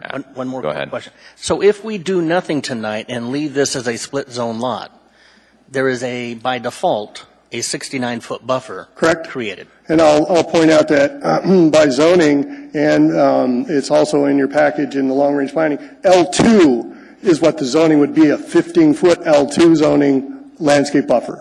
You're imposing a higher buffer. No, 30 foot. Hold on a second. We're not imposing anything. Oh, no, excuse me. The imposition, yes. First of all, is already there. Yeah, okay. I mean, someone could beg the question why the lot was cleared in an area designated as a buffer before the buffer was eliminated. Right. Okay. I mean, to me, that's the more germane question. I would posit that we stake the setbacks, and I would walk out there with anybody and look at the clearing that happened. And you point out the stumps to me that came out that were cut, that fell inside that setback. You think they're within the 69 feet? I absolutely do. Okay. And I'd walk out there with anybody because I staked it. That was going to be my question to you, so thanks for clarifying. Within or outside? No, your testimony is that other than the access into the lot, you did not disturb the buffer within the 69 by 30. No, I'm wrong. We set the setback at 15 foot. You are correct. The 69-foot R2M, because we were not getting a clear answer from the city, we got a clearing permit at 15 feet. Okay. So, and it was clearly stated in the clearing permit what we were going to do. No, I understand. Okay. We have a history of this action taking place in order to provide a buffer. Yeah. Right. And, yeah. Mr. Walker. Is Mr. McLaughlin here? No. He is today he's in Togiak. Okay. That's where they work in Togiak, and they have other jobs and bulk fuel jobs. All right. Well, we're going to punish you instead. Yeah. So, I'm struggling with this a little bit. I mean, obviously we've seen each other here a lot, yes. and you know that, I'm a developer, yep. and I'm certainly as pro-development as anybody in this room is. But it seems just a little bit antithetical to the idea that we don't have any plans for this lot, that you buy it, and literally within days or weeks you go in and you just clear cut the thing down to nothing, and then you go into this area that apparently, now we don't know the spirit and intent of the original zoning back in 1972, but it kind of looks to me like maybe they put that there as a buffer. And then you went in and you cut down, what would have been a buffer, and you cut that back to 15 feet. And so in creative decision making, there's this paradigm where you think about the problem and then you think about the thing that you absolutely wouldn't do, and then you go the other direction. But it kind of seems to me like what you did is you said, how do we develop this? And I'm not saying you did it, but I think that Ridge Contracting or Ridge Equipment or whoever this is did this. Basically went about this in exactly the opposite way, right, to create consensus and build disciples in the neighborhood. And I think good development makes converts of the critics and the skeptics, and this has done anything but that at this point. And it really seems, and I'm venting on you a little bit, but it seems pretty disingenuous to, to come in here and sort of ask for our permission when really what's done is done. I mean, you're never going to get back those large caliber trees. You're never going to get back, if there was an intent for a buffer to be there, it's never going to be replaced. I mean, you can't, as you know, there's no possible way to put back a 100-foot tall tree or a 50-foot tall tree. It's not economically feasible. So I'm a little incensed by that as someone who, I think a lot about good development and how you do it, and it seems like we've gone so far past our ability to even do that at this point. It's frustrating for me. So I wanted to get that on the table. I had a lot of other questions, but I'm a little frustrated. I can go to Ms. Barker and come back to you. Ms. Barker, go ahead. Thank you, Mr. Chair. In reading this, staff has recognized in the property history on page 3 that there was a previous attempt to rezone this parcel in 1997, and some of the folks who have testified have alluded to that, and I was wondering if staff could provide a synopsis of the findings in that case, the findings for denial. Through the chair, Ms. Barker, basically it was recommended for denial because it extends an I-2 heavy industrial district all the way to the property boundary, immediately adjacent to a residential neighborhood. And that's why, doing the research, it seemed clear to me that when the area-wide rezone was done in 1972, the folks that were available at that time saw the benefit of having at least 69 feet of existing natural vegetation to buffer Newland subdivision, which had already been platted in '68 and was probably in the process of being developed at that time. So I think it was done intentionally to buffer two very diametrically opposed types of land uses. Single-family residential, most of the lots are 7,500 square feet in Newland, and they're single-family residential, developed single-family residential, even though it's zoned R5 by today's code. So that's a conclusion in doing the research I came to, and that's why it was, if this was to be entertained by the commission, at least the largest land, I knew it was L2 buffer, but the largest buffer possible legally is the screening, and so I suggested maybe the screening could be used as a buffer for the residential subdivision to the north. But what I hear you saying, Ms. O'Brien, is the facts of the case are largely unchanged from when it was first considered before the commission and was ultimately denied in March of '97. Is that correct? That's correct. Thank you. Thank you, Ms. Barker. Mr. Walker. So my rant earlier was to ask, why did you clear it? Why was it cleared so hastily and to such a great degree if there's absolutely no plan in place to develop it at this point? We cleared it to beat the bird window. And one of the bird window, the clearing window. And with the construction in Anchorage this year, we were hoping to be able to at least this year start setting a pad and taking some of that fill. This is happening all around Anchorage right now. And that was our failed fill and grade permit that is stalled. And that was the plan. So. And the fill and grade permit is stalled? It is stalled. Waiting for this? It is actually stalled because there's confusion at the permit desk about what a land reclamation and a site plan difference is. And if you really want to get down in the weeds about permitting and zoning, we can have Brandon and Marcotte talk about that. But we are stalled. Okay. And it's a situation we had resolved before on a different site with the previous planning director, and now we're kind of stalled again. So, can you tell me a little bit about what are you going to, the fill that's there is poor quality? Is that the case? Yeah, it is. It's poor quality, and, you know, the idea was to get fill and just start surcharging. You know, put a couple feet of surcharge on and start letting a pad set, because the best construction techniques right now are to do surcharging.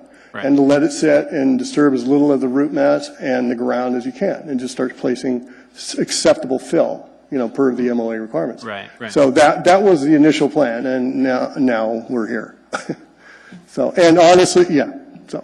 And did you, if I may, through the chair, when you submitted this application, did you perceive the traffic's lack of comment as Stephanie's acceptance of your plan to cut across the painted median? No. Exactly. We perceived it as we haven't put a site plan in front of them.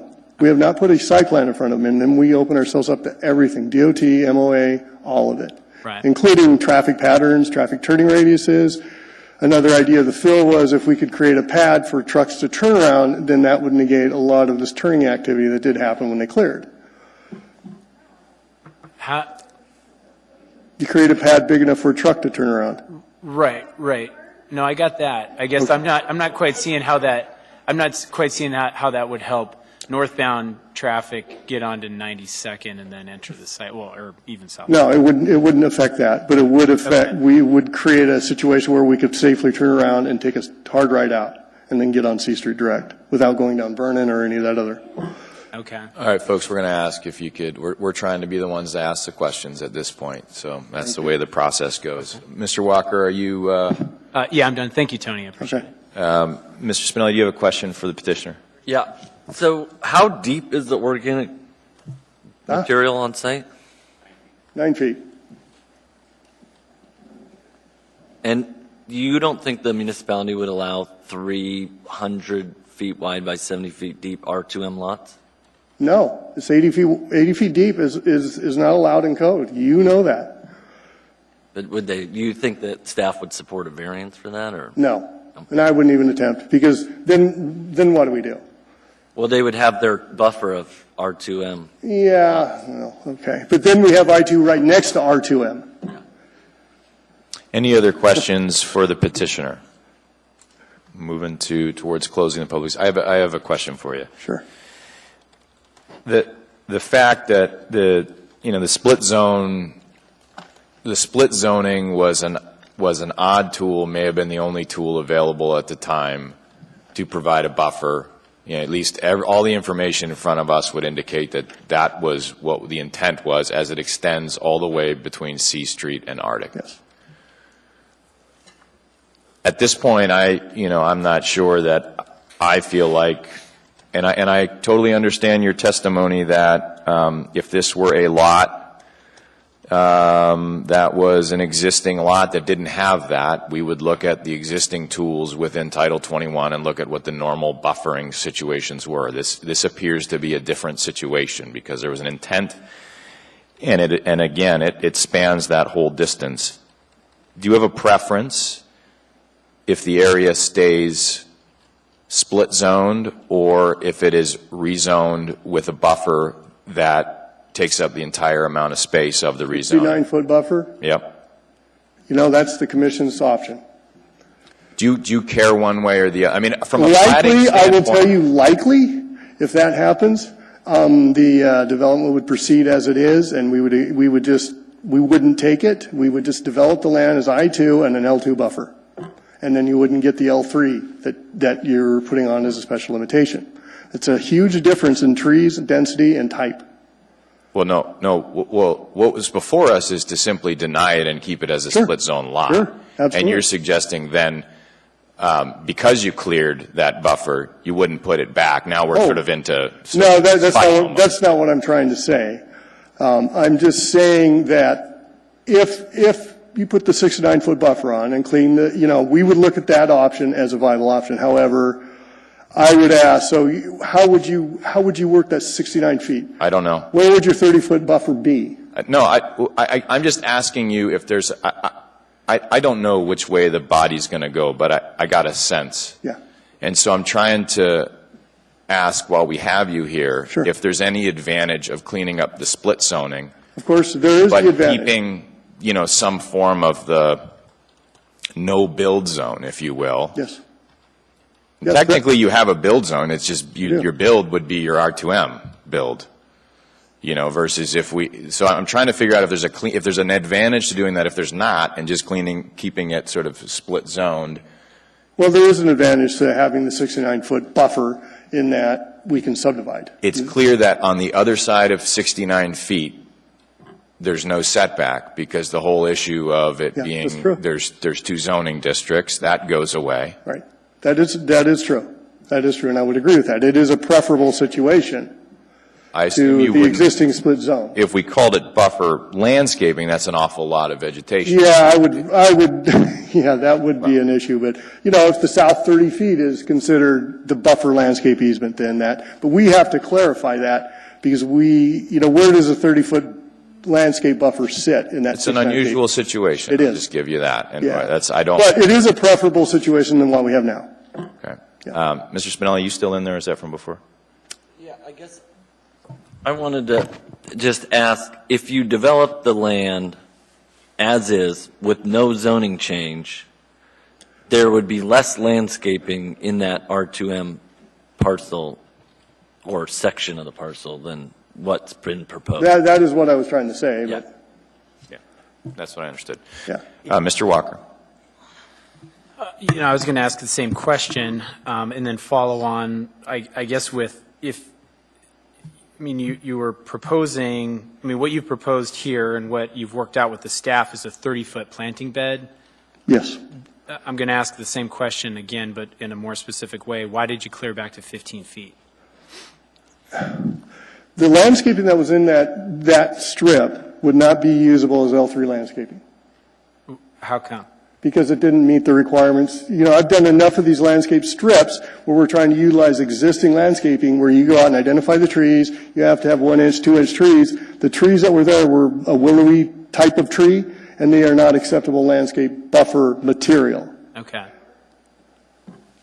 So you didn't take any large caliber trees out No. of the area? Okay. No, and that's that's the point I'm getting at, is that we've done a lot of these buffer landscaping plans where you have to go out and identify the trees. And the trees that were in there are a few trees left, but the majority of them would not meet that requirement. Okay. And the requirement for what we have is 75% coniferous trees, and that's a lot of coniferous trees in that strip. L3 is a pretty onerous type of landscaping.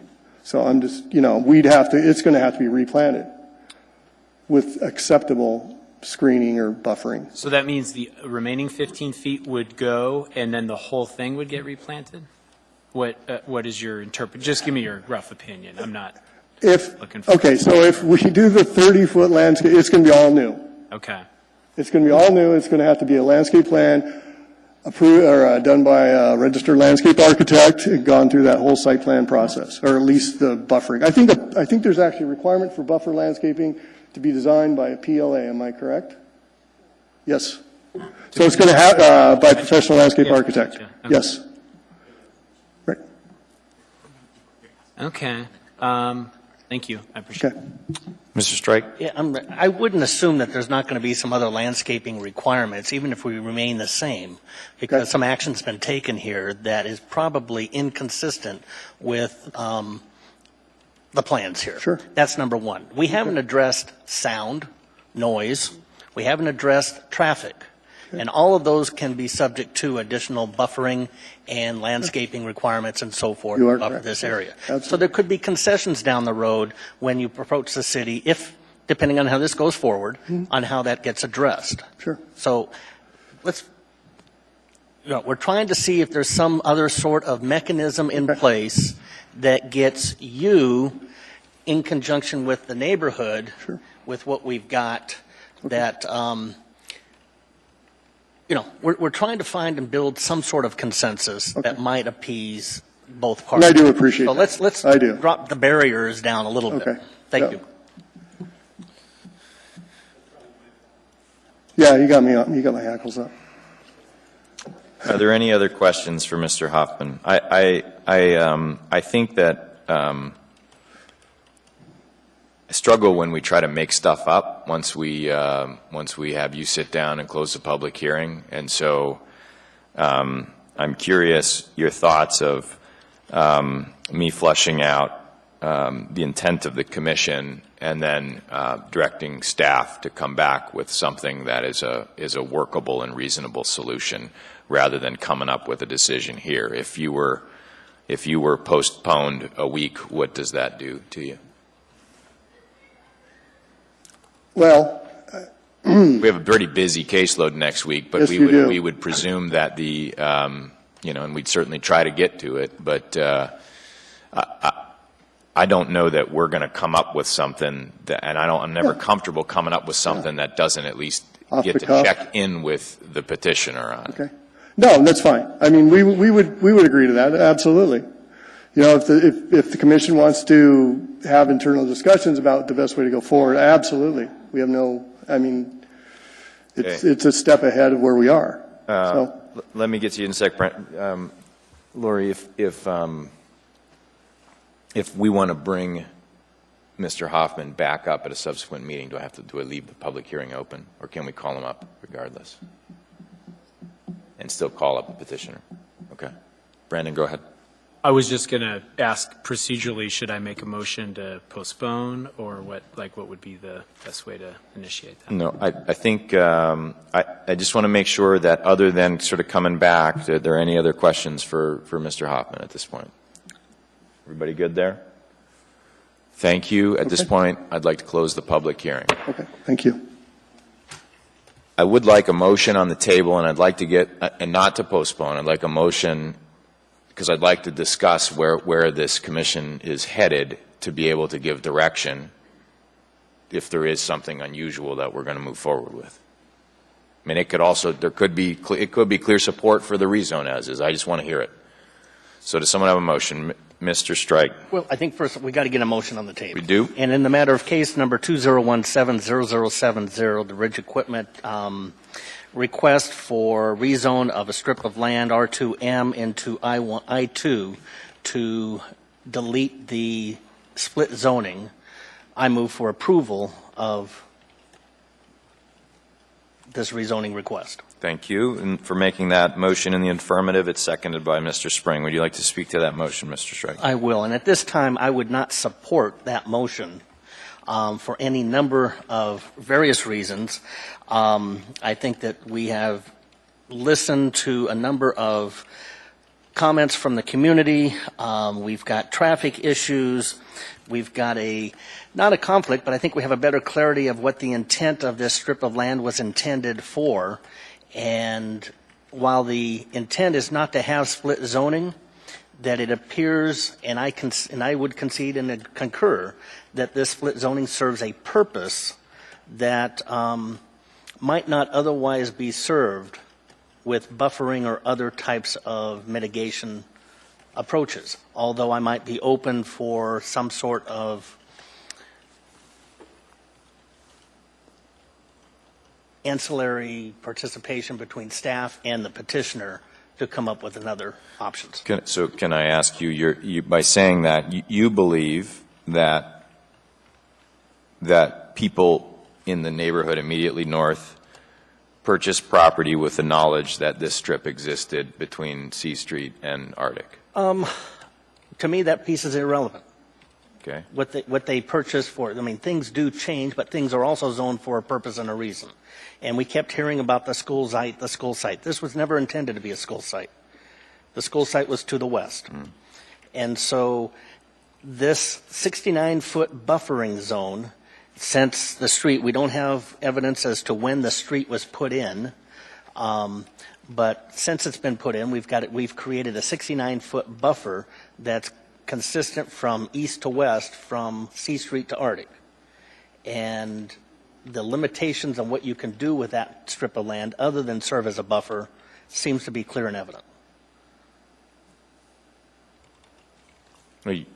Other than housing? 69-foot deep lot? Well, it doesn't have to be subdivided.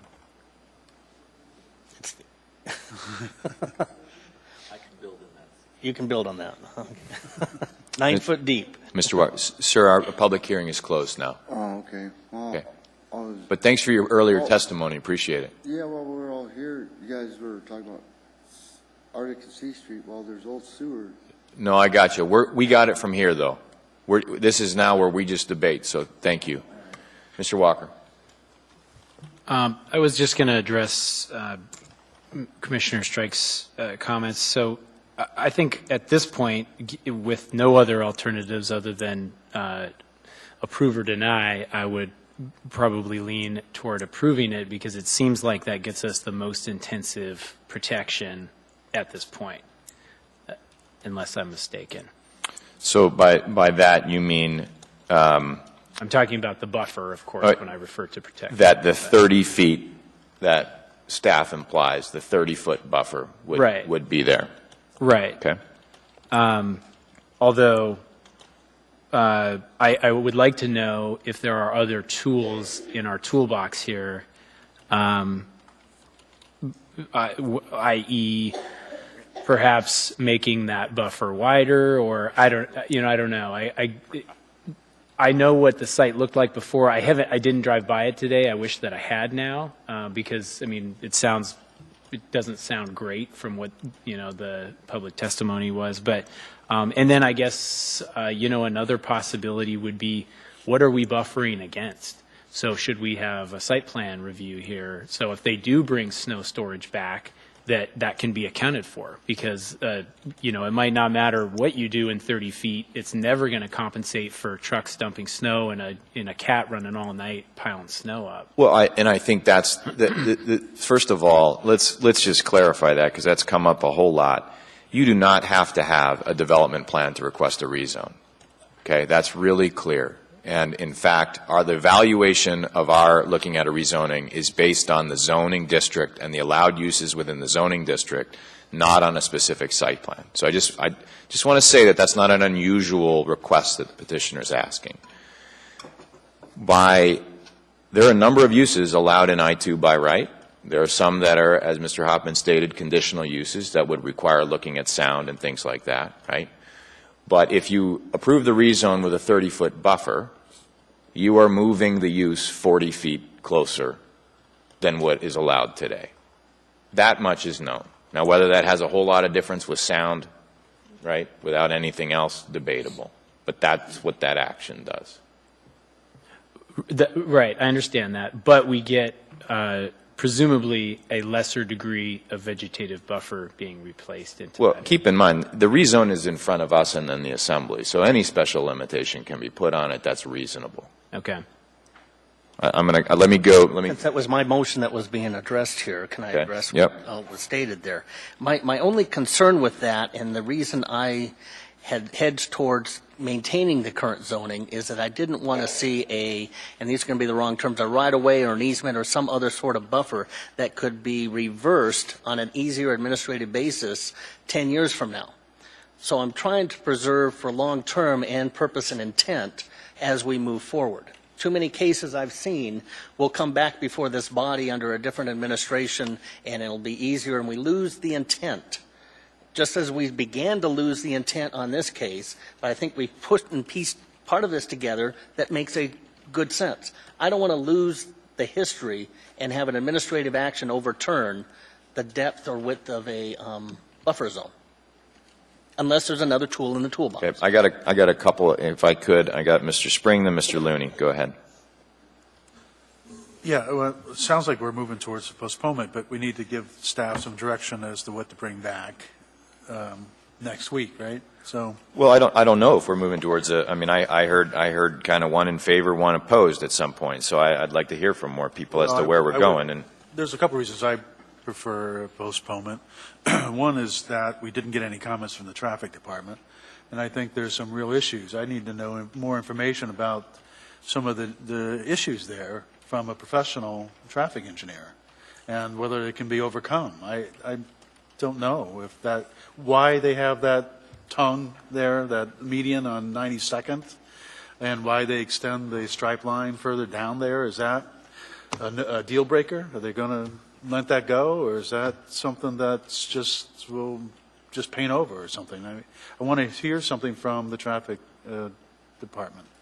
And I would like to hear some alternatives like the other commissioners mentioned regarding buffer zones that can extend it and maintain as much as possible the integrity of the original R2M zoning district. So, and just so I'm clear, your request for traffic, because it's an existing, there are existing uses that could be developed under this lot today, right? I2 uses, and R2M uses potentially, right? But your question is, if they're not going to say this is what the actual use is, your question is what exactly of the traffic engineer? General ingress, egress, to be able to go. Yeah, I'm not talking about a TIA. You're saying to be able to turn left from westbound on 92nd into the lot. And what was the reason for that originally anyway? And Okay. it can't be just eliminated and without any repercussions. Okay. Mr. Looney. Yeah, I guess I would summarize by, I listened to all the testimony and our discussion that it's pretty clear that there needs to be a buffer, I mean, between these two uses. And it seems pretty clear that that was the plan back in 1971. But we also need to clean up the split zoning. And so I would probably support the case to remove the split zoning, make it all I-2. And there's already, I guess, a plan to have a landscaping buffer.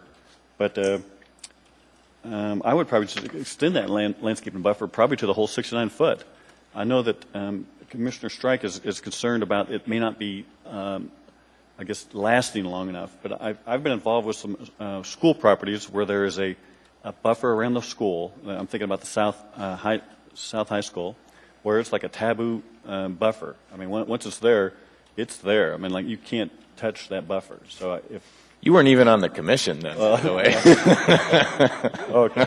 Well, although no, so I guess I was doing a road project where we could not go on that. I'd like to think that in 1971, the community saw that the need for a buffer along that whole 92nd Avenue, and there's still a need for that buffer now with incompatible uses, that we could make that a part of a condition of this. While we eliminate the split zoning, create that buffer for the full 69 feet. I would support that. Thank you, Mr. Looney. Mr. Spinelli. I guess I just wanted to chime in that I kind of support the Mr. Looney's concept, but I don't necessarily think 69 feet might not be as favorable as more landscaping in the smaller area, or more landscaping in a cedar fence might be another option. Ms. Barker. Thank you, Mr. Chair. Although I know that one of our priorities is to eliminate split zone lots, I don't see where doing it on this half of this much larger parcel really makes a whole lot of sense.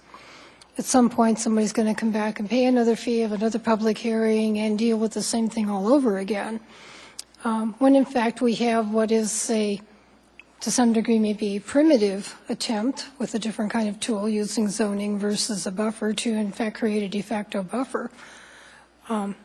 It just doesn't make a whole lot of sense to me, since we're not at liberty at this point to deal with the whole issue of basically two split zone lots, to just take care of half of it. So I'm not inclined to approve it.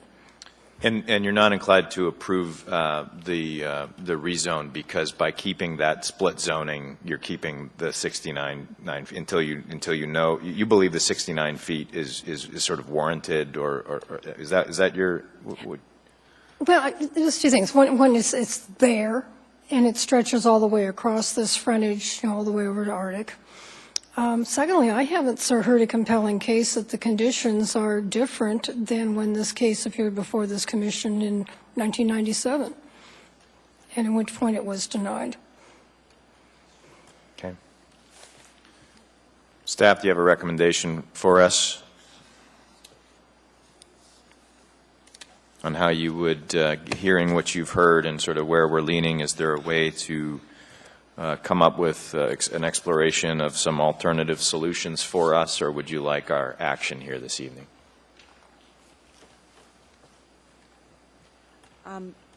Mr. Chair, The split lot zoning from the point of view of the property owner is a problem. They can't develop the property, or they can't rezone it. They can't plat it into a different configuration. So from their point of view, it is a problem. From the neighbor's point of view, it is, if it goes to I-2, it materially affects their way of life, what they've been used to, the quietude of the neighborhood. This is undeveloped property. That's not to say that if nothing happened, that there wouldn't be industrial uses developed on the part that's I-2, that was zoned I-2. So it's very difficult to try to balance those two interests for a long-term developed residential subdivision and an I-2 property. Oh yeah, it's I-2, but not developed, and we've been enjoying our subdivision since 1968. So it's a real balancing act, and the way that I was thinking about this, at first I was writing a denial, and that didn't work out.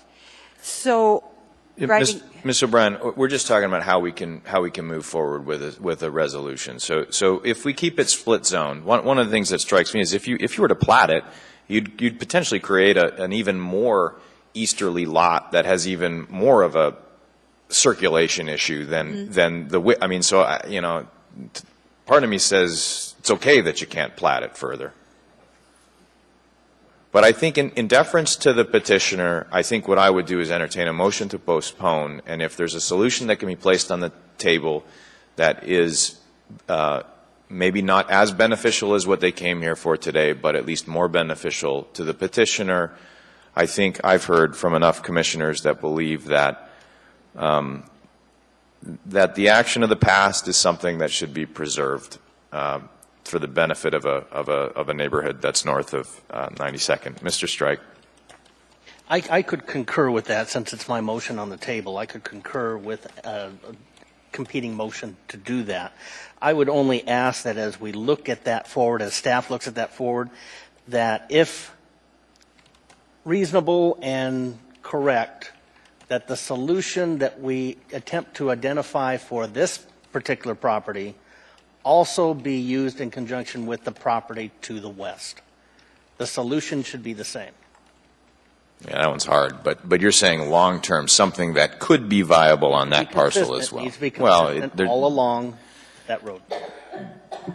Right now, that's an R2M strip just like this is, and there's nothing that could force that in front of us. So I would entertain a motion to postpone. Thank you, Ms. Barker, seconded by Mr. Walker. I believe staff has the direction that I think we were looking for. We'd like to bring it back as quickly as possible. I would just ask members of the public and the petitioner here to just note that this is still an active case in front of us, so we cannot speak to you about it either here tonight or between when our final action is. So it's not that we don't want to talk to you, but we would like to maintain the process intact. So with that, anyone opposed to postponing? I think we're going to postpone to next week and try to get there. So is that right, Ms. Barker? Are you okay with that postponement till next meeting? I hear no objection. This meeting is postponed. This case is postponed. We're going to take about a 5-minute recess. Thank you.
Yeah, I bet John was going. All right.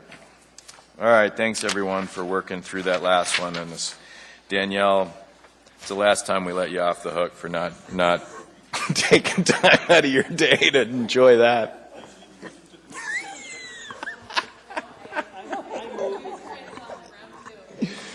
There you go. All right. All right, next up, case 2016-127, the 2040 Land Use Plan, public hearing draft. So, before we go into committee of the whole, I believe staff wanted to walk us through, and I believe it's the second side of the memo that we got on Friday. Is that right? So who's going to speak to how you would like us to sort of walk through this? Feed, that you? Mr. Chair, that's me. I'm lucky me. Okay. So I'll try to be quick. There are 5 items we recommended in the instructions for you, 5 steps, if you will. The first one, we recommend you going back into the committee of the whole, as you did in our previous sessions, to get a tentative review and approval of the items. And there's 2 sets of items in that section. Attachment 1, which is the main issue response table, which was couriered to you in late May. It has, I think, 6 items. All of them are in yellow and text in the packet. And then attachment 2, which is now labeled boldly on the top right, which was laid on the table tonight for you, has 6 items. So I might have counted wrong, but there are 2 suites of items there.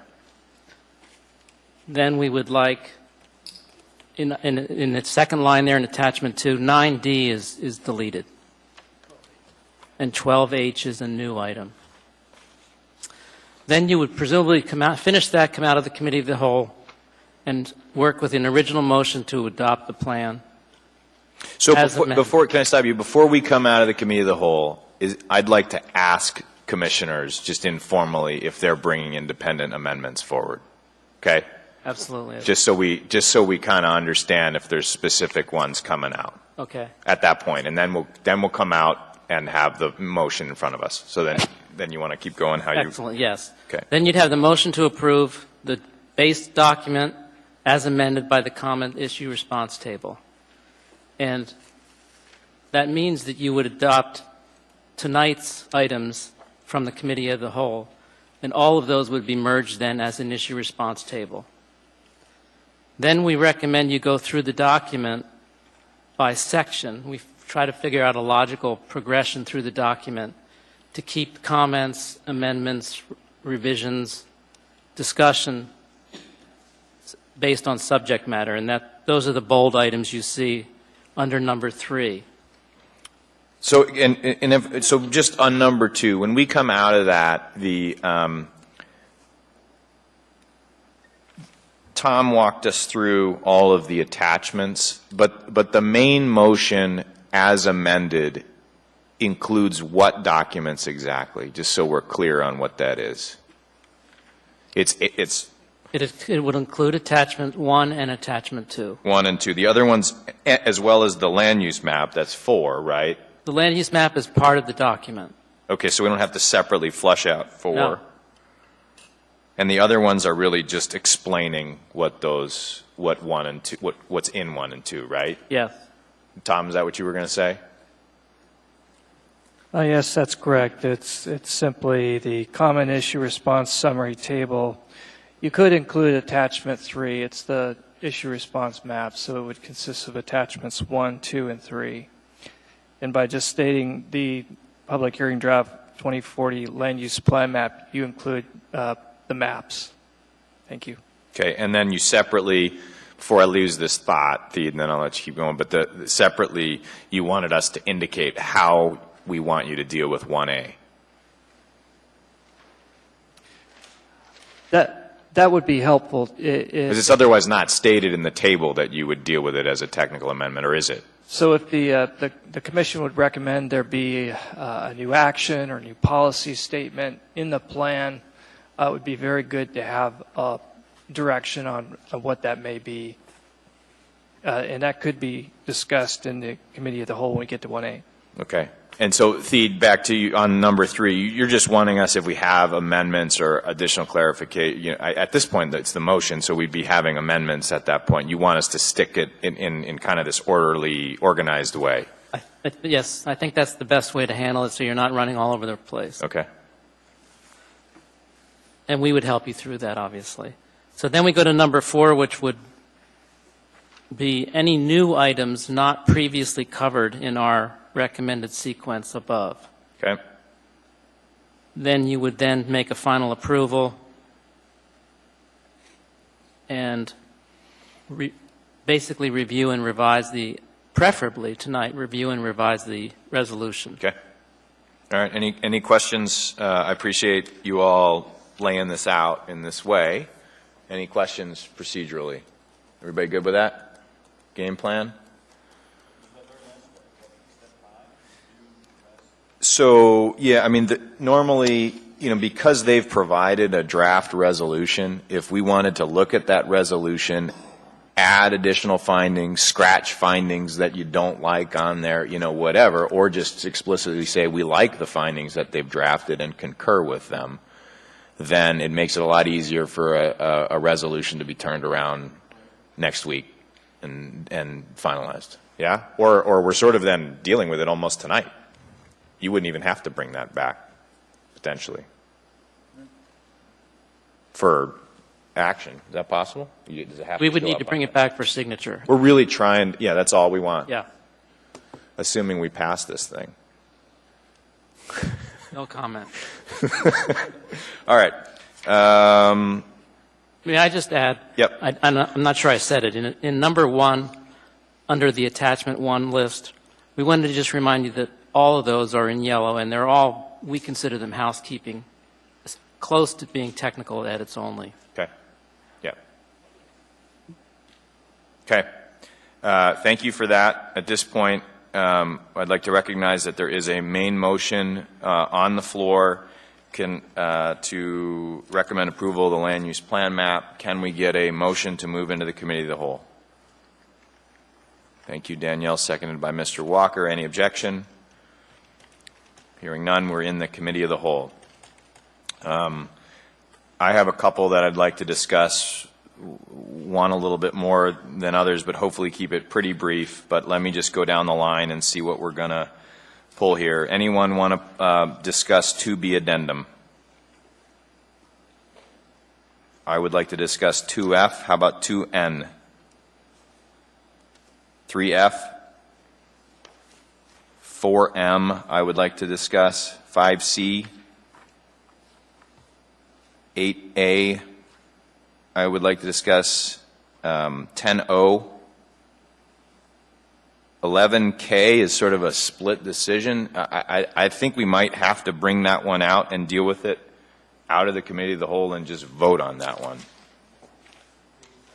The 11K, I don't know. That's the Zamarillo lot. We've talked about it twice. I think that one just needs to be a separate amendment, and we need to vote on it outside of the committee of the whole. So we don't even need to really bring it up then, if that makes sense.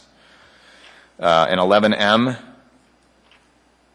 No, so sorry for that, folks. I'm the only one. 2F, 4M, 8A, with 11K coming back with the main motion. Okay, in attachment 2, John, did you just pull all of those?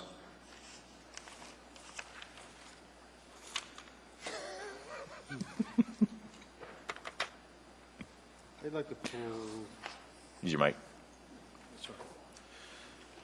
0H. Mm-hmm. Just I have a question on that. Okay, 1A. Everyone's good with the analysis? Yeah, go ahead. You want it? I got another one later. So not 1A. No, I don't hear 1A. Breaking Mr. Davis's heart. 1B. No 1B. 11A. I'd like to pull that one. 4O. Yes, I'll pull that one too. And then 12H, which was really just the we're going to talk about it kind of in 8A anyway, I think, but it's the renumbering of the, right? That was the renumbering of the table? That's what 12H is? No, 12H is a new item tonight. Oh, it's something else? It's a housekeeping issue with the map. Oh, do we know what anyone know what that is? So we ought to hear about it then? Sure, that's fine. Okay, just tell us about it. All right.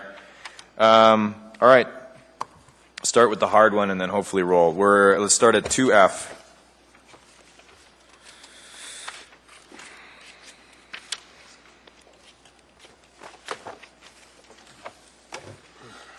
It's on page 49. And, you know, Danielle and I didn't get to do as much review, I think, as we would have liked. Staff, though, took a stab at it. What I want to say is that, you know, as you read it, if you work in this kind of creative placemaking or placemaking world and community development, there's like narrative that's just not quite fully there. It's sort of grasping at it, and certain concepts are accurate, but certain are not. In fact, it's not only about development, right? It's not only about creating quality urban development. Sometimes placemaking is about preserving status quo. It actually is about not moving forward with development. So it can be used for both purposes, but I just want to sort of state that. And I think that with that, can we just go through, Danielle, do you have any issues on their numbers, on the ones that they've recommended? Overall, I think it's a step in the right direction, and so I'm happy with the work that's been done. And I like your additions that you proposed in your page. I was able to read through those really quick. But yeah, I think they were able to clean up a lot of the things I had problems with. But I can kind of honestly go either way. If, in my opinion, the plan itself had already talked about the concepts of placemaking, and so I don't think we need to spell it out, but if we want to spell it out, I think this was an improvement from the last draft. Okay. So if you can just humor me, that's sort of how I felt. Actually taking some of it out would be even cleaner, but what if I handed everybody out a one-pager, and I really am only talking about two of the issues on there. So the first one is under number 3, page 50.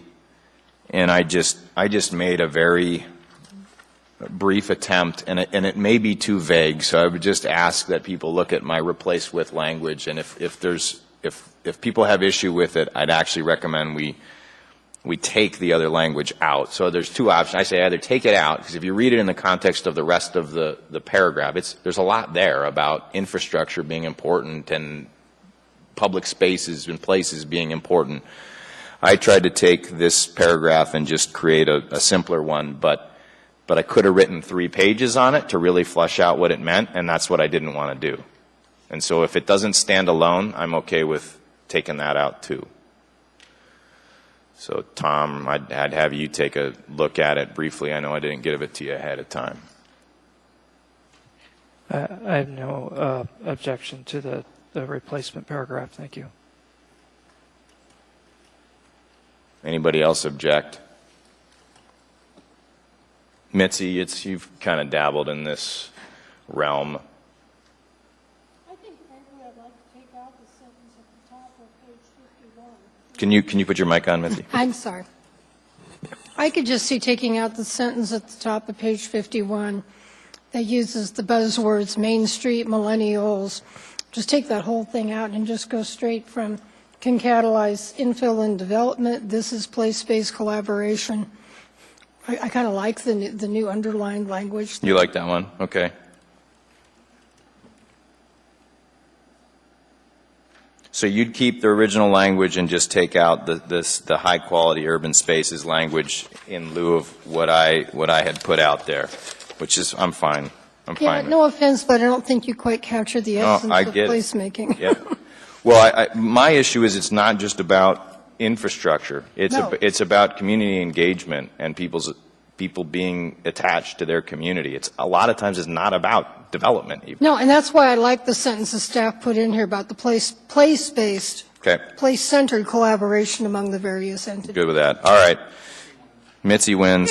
So much for me spending 10 minutes on it. All right, so everyone okay with high-quality urban spaces, ending with creating a more resilient city, scratching that. Any objection? Okay, Tom, will you survive? Will you live? Yes, thank you. All right. The last one I had is on page 54. I think my issue here is so you went from calling it placemaking to based on our conversation, to preservation and reuse of older buildings. I think the issue is a historic building and sort of preserving an older building. Those are two separate things, right? And that's what I mean, historic preservation is a very specific thing. Sometimes reusing just our existing older buildings is just something that's you know, if you want coffee shops, you need older buildings. They're not building a new building for a coffee. You know, there's certain uses and businesses that need second, third generation spaces, right? To be. Can you back me up, Brandon? Have you been to Steam Dot lately? Well, except for them. Although they just get, you know, no one charges them rent, so they can just slide in there. But yeah. So I was trying to distinguish that also having those older buildings is important for the fabric of our community. Any objection to that or improvements? No objection. All right. Good, thank you. Everybody good? All right, now let's hopefully take a back seat from here on. So otherwise, any objections to the 2F as amended? Okay, 4M.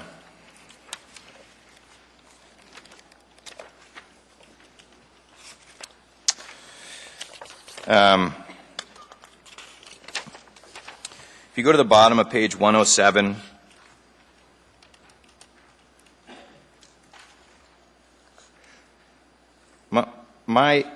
in the context here, and tell me if this makes sense, this is for the commission as well as staff, I get that keys to lower parking demand, broadly speaking, are about alternative modes of transportation. But I also know that keys to lower parking demand on individual lots are about creating expanded on-street or district parking scenarios. Do you see the distinction? So I think our opportunities are really about, in order to redevelop these older commercial strips, we might eventually get to a point where public transportation and bicycles and peds are creating a larger and larger percentage spread of the split. But until then, what we really want is to make sure that we're not encumbering these lots with trying to come up with a bunch of parking on each individual lot. And so, but if it doesn't fit, let me know. What I had thought was keys to lower parking demand include public transportation, bicycle facilities, continuous pedestrian connections, expanded on-street or district parking, and a built environment evolving toward pedestrian-oriented patterns in building and site development. So just added that little clause. Is that out of context, or are you okay with it? Could you repeat the added language? I'm sorry. So after pedestrian connections, comma, expanded on-street and district parking, comma, and a built environment. Yes, that's great. Thank you. You okay with it? Yes, I am. Anybody? Just like downtown, you're satisfying your parking downtown, or there's a lot, or you just don't. Spinard has, the new Spinard design has district parking.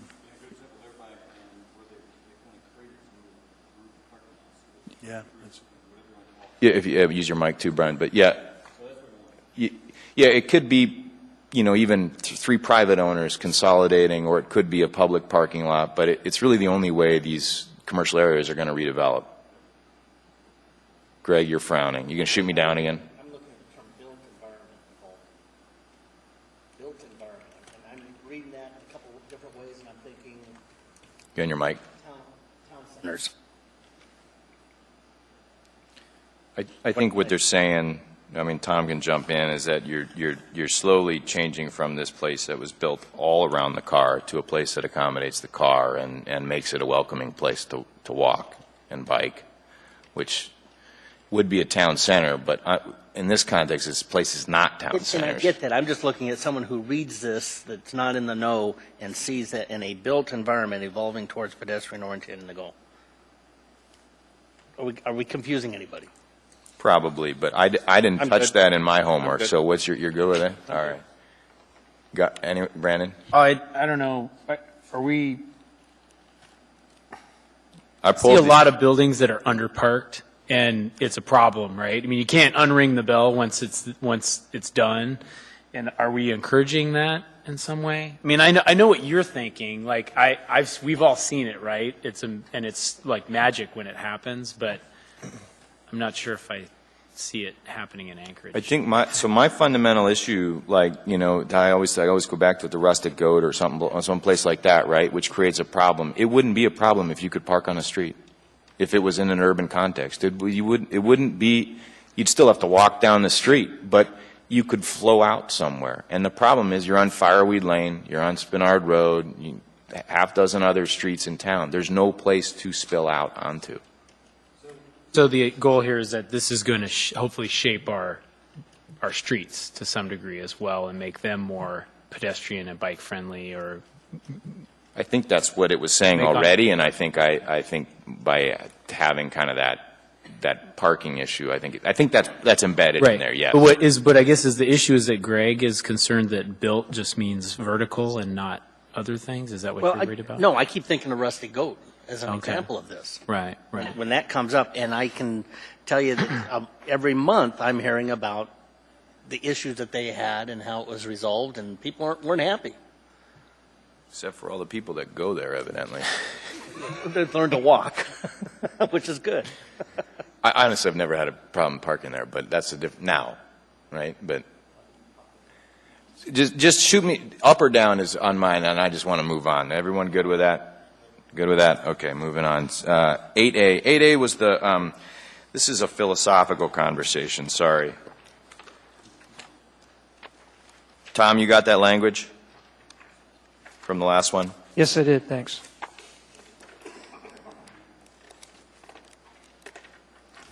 It is on page 145 through 147.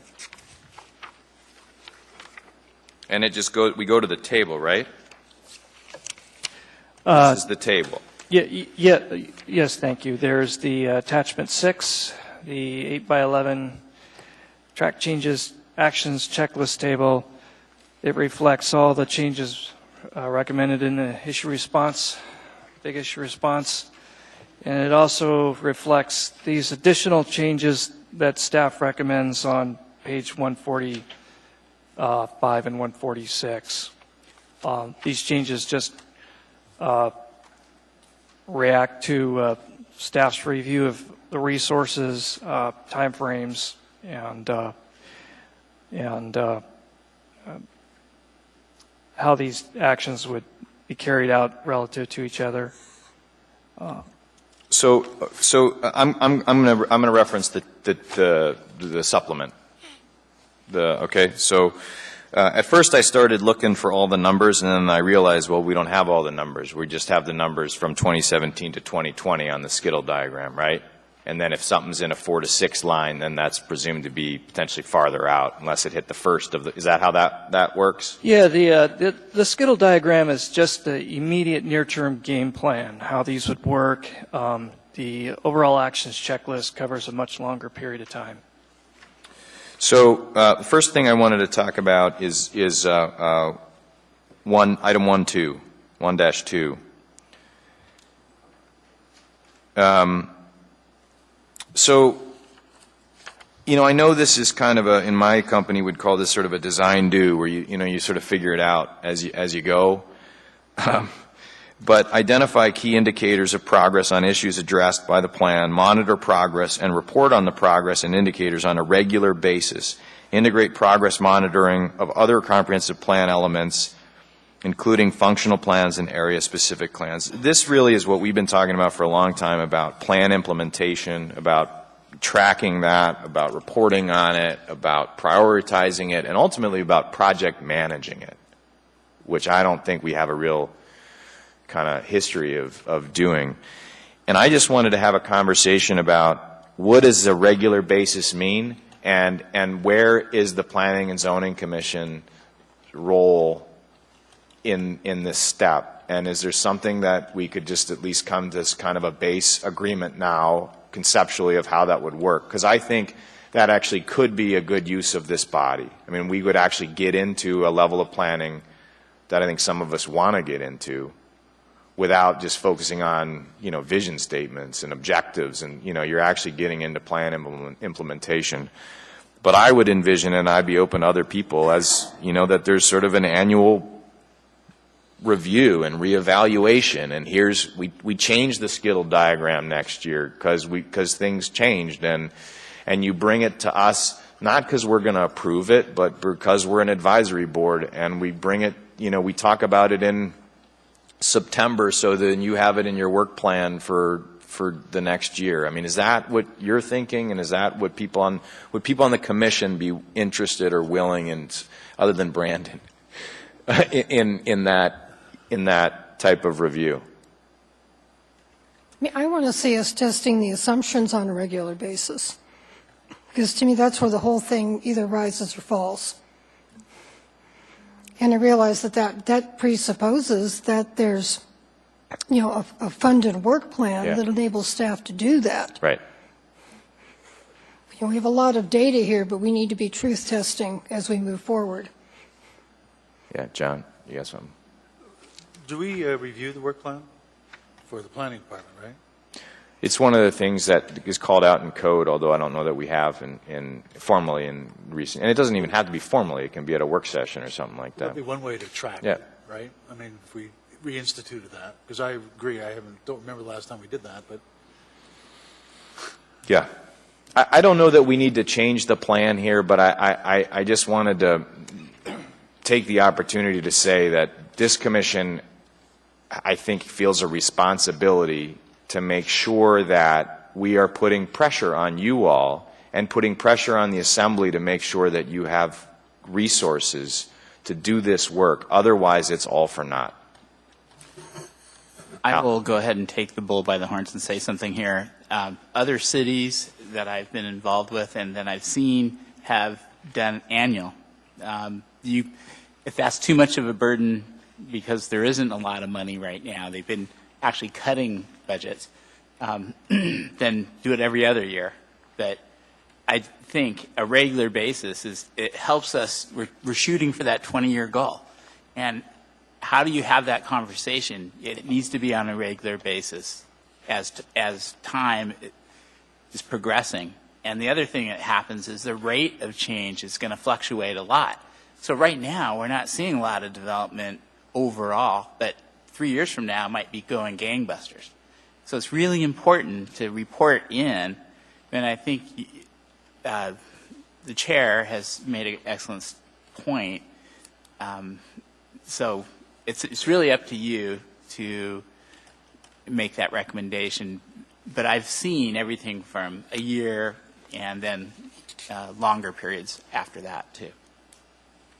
Is that okay? You can weigh in if you want. How about a third meeting every month? No, P&Z can. He's just wishing evil on us as he looks for a replacement. Carol, you're in the queue.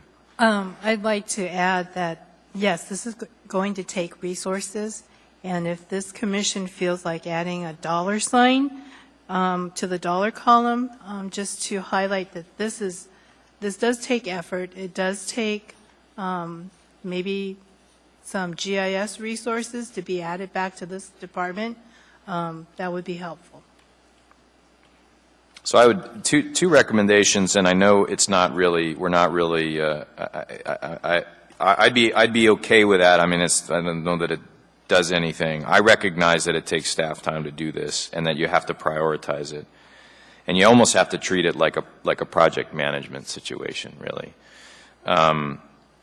But I'd like Planning and Zoning Commission somewhere in that process, and I don't know where to put it. And I don't want to just tell you exactly what that process looks like, but I don't want to lose that. What did you say? I'm getting in the weeds. Charter? It's not a charter issue. We already comment on the work plan. It's already in there.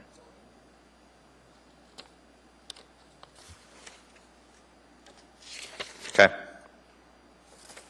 I'll just bring it up as a finding. How about that? Apologies, Mr. Chair. We could add the words to the Planning and Zoning Commission in the body of the statement about reporting the indicators. We could also add and/or add the Planning and Zoning Commission, or PZC, as one of the responsible agencies. Although that would be...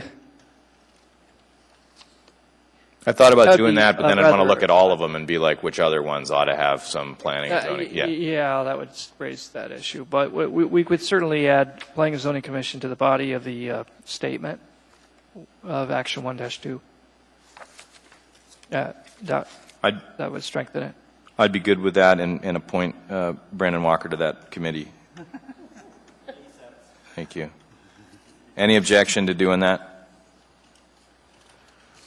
Okay, my last comment is some of these things on here, I just think you know, like are big deals that are pushed out in years, and so I'm not going to highlight them all, and I get that they take time, but things like you know, develop and maintain an updated asset inventory of the condition and capacity of Anchorage's infrastructure. I mean, this is what we've been talking about. How do we know what we can do if we don't even have that in the first place? But I get that it's out there, and that's why we'll review the work plan. All right, that's enough for me. Otherwise, any objections to staff's recommendations on 8A? Okay, we're coming back to 11K, 0H, Mr. Spring.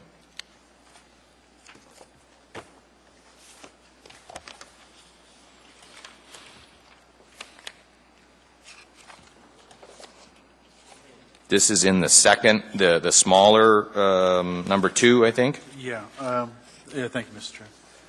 The only question I have regarding this is there's a change in the land use map regarding the Northway Town Center. And you expanded it to, can you describe what you did with that? I apologize, I got lost. What issue item is this? 0H, number 2, recommendation, small area plan for, you said you'd made some corrections to the actions map to reflect the issue response table. Yes, so in the original issue item for, grabbing it here, issue item 11C, one of the outcomes, and it's memorialized here in issue response map 11C, one of the outcomes is that the commission agreed with staff recommendation, maybe the commission, I forget whose idea it was, but in any case, it included this outlined area of a small area plan process to further explore the future land use of the Northway area, which we found difficult to do in the land use plan map process. So we, so to speak, kicked the can down the road to a small area plan process. And what form that might take, it might be just a part of a near-term, update to this plan for the bowl. But in any case, it ended up with this boundary. In the actions map that we gave you last week, it just sort of showed this blob shape. And all that 0H is saying, 0H is just errata. 0H is just saying, hey, make that actions map look like the issue response map that the commission approved. And 0H, I did have one more item in there if there aren't any other comments on 0H. What, you're adding to it? Yes. I found another mistake. I'm sure you'll find plenty. So we would just like to add to 0H that action 9-10, as it appears in the Skittles chart, in the third row in 2020 that 9-10 be changed to 9-9, and any other changes, errors we find to the actions chart here be fixed. Thanks to Commissioner Spring for finding the nines problem. Anything else on 0H, Mr. Spring?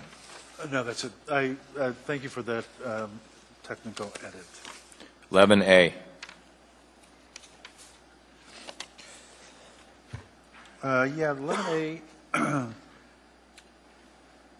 It looks like you're recommending that the newly rezoned parcel on Piper and Tudor be designated as UMed district, basically, and which allows for an RO zoning. But my question is,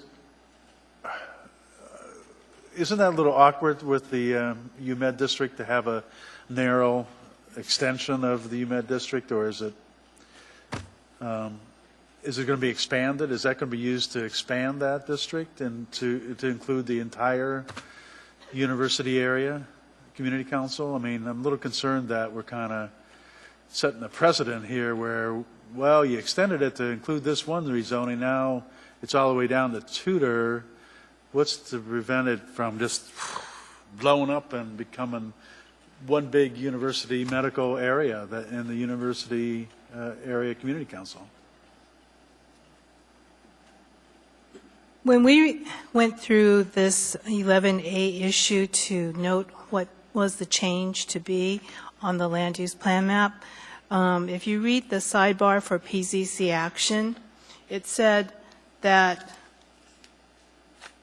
the action was to approve the commercial corridor designation to these properties. So that meant not only the parcel that is fronting on Tudor, but also the back parcel that fronts on 40th would be commercial corridor. We felt the commercial corridor designation was appropriate along Tudor, but to make that leap and put it on 40th as a commercial corridor could mean, are we creeping commercial corridor on the back half of 40th Avenue? So that the public lands and institution blue designation on that back parcel, which also allows for RO, residential office, zoning as an implementing district, would be more appropriate because it faces 40th and is across the street from the parking lot of Providence. So, excuse me, it just applies to the back portion of that parcel then? So there's two parcels, right, as part of that rezone? Oh, okay. One that was fronting on 40th and one that fronts on Tudor. Okay. The Tudor one is okay with the commercial corridor land use designation, but the one that fronts on 40th, which is more attuned to Providence parking lot, should be designated public lands, institutional lands. And that's new designation abuts an existing UMed district designation? Yes. And that goes all the way from, continues up from 40th to the Providence campus then? Yes, the Okay. institution starts right on 40th North. Where's the, well, that doesn't look like it's. No, I think they changed this then. And as a reminder, this when is the all petitioner separate brought that forth to us, UMed district? they had two other properties that they were looking at doing the same thing to around the corner. So we have a map in our map changes for 11K, 11M, 12C, and 12E. And I presume what we're saying is that this changes in some way. Yes, that's correct. We had not hit this issue again when we'd already created the map, so the map doesn't show what we're recommending. But the parcel in the southwest corner of 40th and Piper on that map 11K, 11M, it's 2.5 acres square. Shown here is brown with the white spackle dot pattern. That square would become blue, like the areas to the north of it, under this recommendation. Well, Is that in effect taking the urban residential high designation and converting it to university medical? Yes, it would. Isn't that kind of what we were trying to prevent originally when conversion of residential to non-residential? Yes.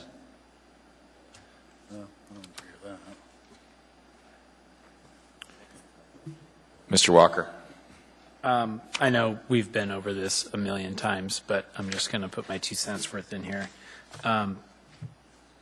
That entire stretch is covered in commercial uses, and I know we're saying the church, which is next door, is a residential use because churches can be located on any zoning class, but it's, for all intents and purposes, is a commercial use. It has commercial traffic, and then just beyond that is more commercial. So, I don't know. I mean, I've said all this before, and I think a lot of it's noted in here, but I feel like it's on a major thoroughfare, and not for nothing, but I think the UMed plan, during that process, this parcel was discussed in depth with the staff, and the staff agreed that this should be a commercial site at that time. And now those same staff members have changed their mind to some degree, I think. I'm not sure anybody's disagreeing with you, but there's 2 lots. Are we just talking about the back lot? I think the Yes, we're just talking about the back lot. The 2 lots, commercial corridor, Main Street, they're not subject to this latest amendment proposal. Just the back lot up by the 40th. Just the one, not the 2? Correct. Because the ones that got housing development on it, that's not going anywhere. I don't want to get too far off in the weeds here, but from a practical standpoint, you've got this significant user, right? They're they're a healthcare provider. They're obviously one of the dominant users in the neighborhood, and they're a very good neighbor, and they're good developers, and they. Yeah. So with that in mind, how do we? So do you feel like this amendment is going to give them the ability to actually develop the front half as commercial, and it's not going to hog tie them too much to? Well, this proposal is just attempting to reflect the RO zoning. They have their rezoning. It's RO. Unless they go to change the zoning, this plan, whether it stays residential high or whether the map changes to institutional, it won't materially change their entitlement. The lot is currently occupied, at least to my knowledge, last time I checked, is an old house. It's an old little house. It sits to the north of another lot with a big apartment complex on it, but the lot just has a little old house on it. So, thank you. And I think one of the things we have to take into consideration, and let's not draw specifics, but we have to look also at the traffic patterns. I mean, when we go off the main street, off the main corridors, we're creating a different traffic pattern in a residential area. So we got to be careful how deep we go commercial as we go onto Piper, for example. That's 3 lots, 2 facing Tudor, 1 on the back end. And I think that when it came before this body before, I believe the zoning or the replatting was rejected because it lacked any traffic plan in planning, because all the personnel would be dumping out onto Tudor, trying to make a left-hand turn. It's not going to happen at 4 o'clock in the afternoon. So, but Greg, this is about the one farther north of there at 40th and Piper, not the one that was subject to that rezoning. So I'm just going to ask, I just want to make sure everybody knows what this recommendation is and ask if there's any objection to the recommendation.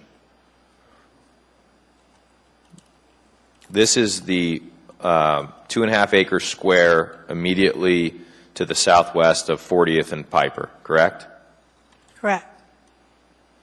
And it's shown on our issue response map previously as brown with white stipple pattern. Did I finally get to say that? Correct. All right.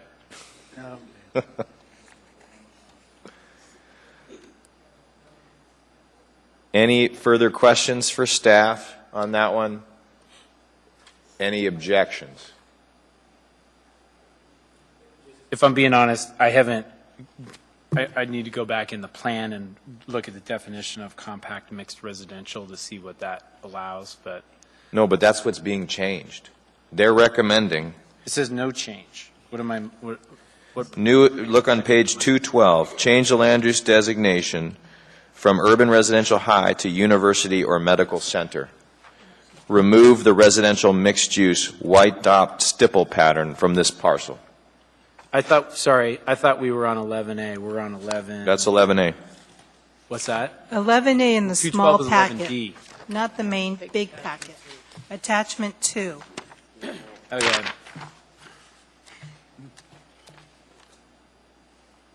Well, you're allowed to disagree, and if there's not consensus, if you think you got a chance at it, then you need to say no consensus, and you need to bring it up as an individual amendment when we get there. That's where we're at in the deliberative process here, right? Zamarillo's going to show us the way, and anything else anyone wants to bring next is someone will introduce a motion, and it'll live or die, but it'll be on the record. It's not going to be in this committee of the whole. Well, if you want to do a straw poll, I guess you can. Can you? Sorry, I was looking at the big packet. Can I have like 30 seconds here real quick? Yeah. I'm sure you'll like it. Okay. All right. John's the one who does it. He's confusing me.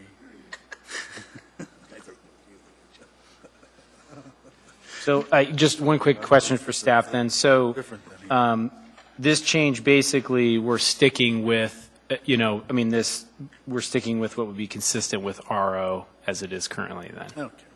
Yes, that's correct. That's the purpose.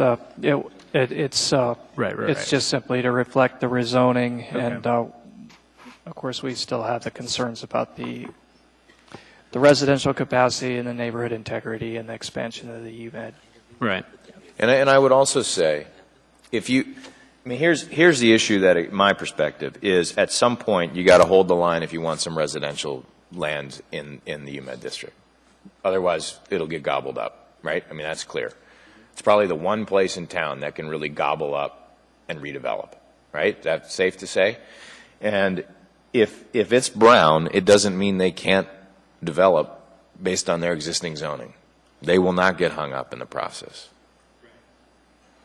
But if you want it shown on a plan map that what we're really saying is at some point you have to hold the line, and it's not just a little bit of UMed use, institutional use, begetting more institutional use and more in future years. I mean, to me, it creates a statement that 40th is sort of a dividing line, and the rezone was the rezone. It was what it was. But what we're doing is we're setting it up to, not from a single lot, but from a single area. We're creating and this is my term, split zoning again. No, you're not. Split use between the residential guy that's living 2 blocks down and the properties that we have here. So if we're going to do it, then change the whole strip. Well, that's the thing. If you put that blue, then the next guy. Well, the issue is that the next one down has a pretty established condominium project, right? Is it not? One of them's pretty stable. Then change it all. The other one that's brown isn't going anywhere anytime The one to soon. the south is brown. It's there. Yeah. I'm not sure what's going on to the west. Shit, you might as well just make that. You bet. All right. Danielle, help us. Bail us out. You're fresh. I'm inclined to keep it as the brown stipple pattern. This, if I recall, this was supposed to be identified as a traditional neighborhood design. And if we turn that one parcel blue institutionalized, or really, in my opinion, kind of violating the integrity of that residential neighborhood, it's cutting a whole commercial corridor through something that's supposed to be a traditional neighborhood. And it just breaks apart that flow. You have single family or compact mixed residential low on either side, and so I don't think institutionalize the the medical center facility really goes with the traditional labor design. Okay, Tom, you want to comment? Yes, and in light of what the commission's discussion is, these are really good considerations that we hadn't thought of, and we kind of agree with the commission on this one. Wouldn't Well, you agree with part of the keeping it commission. brown. I don't think we're. I like the fact that they agreed with what I was saying. That's right. There you go. So. All right. If I could leave you with this parting thought, you talk about drawing the line in the sand, right? Right. Or what, I forget, you used a different term, holding the line. And I might agree with that if Andre was building houses in this neighborhood and if Seha was building condos in this neighborhood, but neither of those two things are happening, which I think that's the market speaking to us, telling us something, and I guess we're all listening to it in a different way. No, I hear you. So Strike wants a straw poll. So, Danielle. I just want to add one more thing that that area is supposed to be targeted for greenway supported development as well, and so I think that's another reason we don't want a commercial corridor bisecting through it. The only point there, I agree with you, is you can have a greenway through a commercial corridor. Providence has a greenway right outside the building. Yeah. So staff's recommendation on paper, it's been changed, but on paper it was to change that to the blue. All in favor of changing it to blue?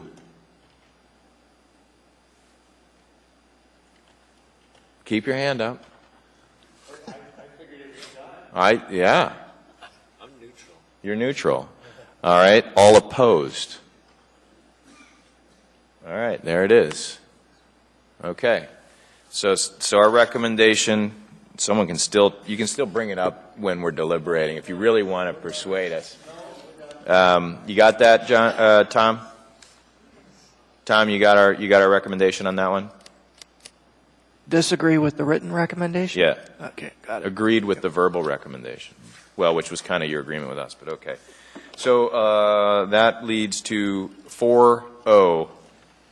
We're almost there, folks. We're almost there, and I hate to bring this up. This might be quibbling a little bit, which isn't the first time I've done this.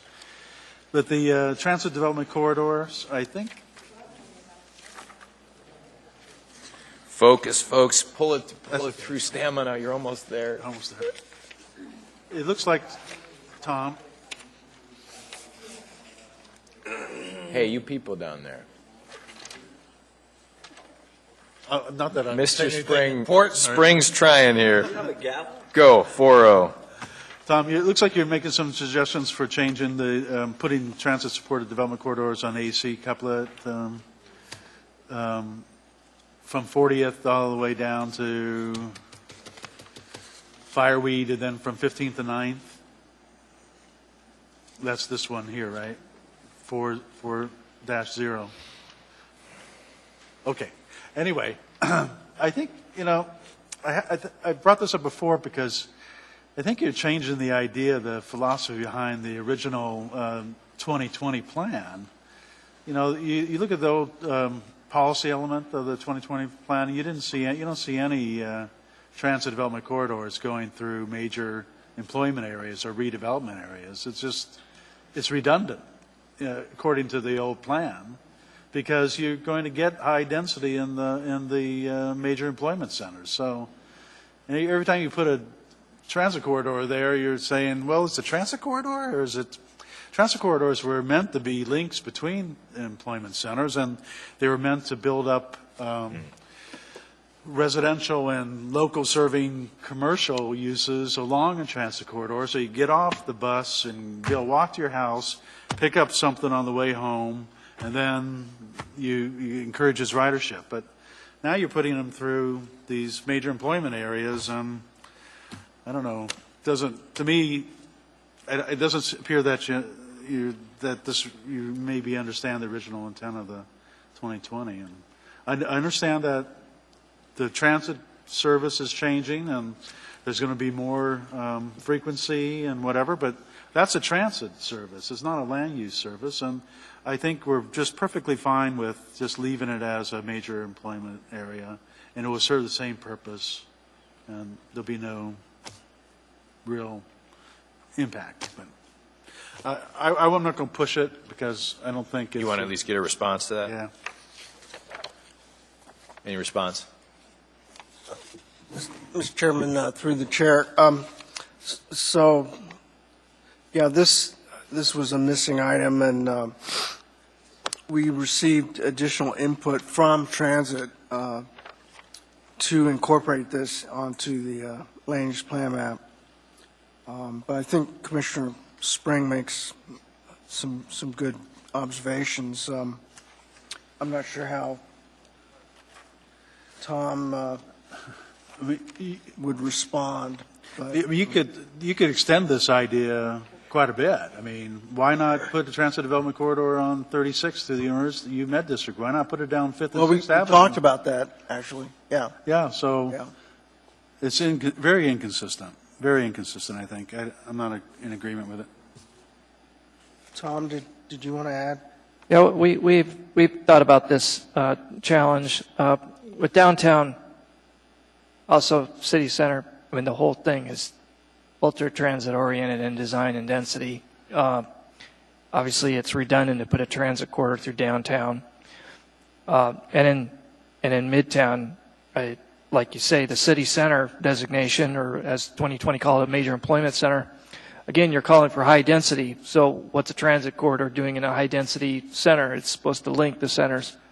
I think the value added for the public transit department was that there's also the development pattern aspect to it, and to some extent the street design aspect to it, as transit attempts to change AC and Tudor into a very transit-oriented street design, and hopefully the private development around it responds and becomes itself more pedestrian-oriented a design.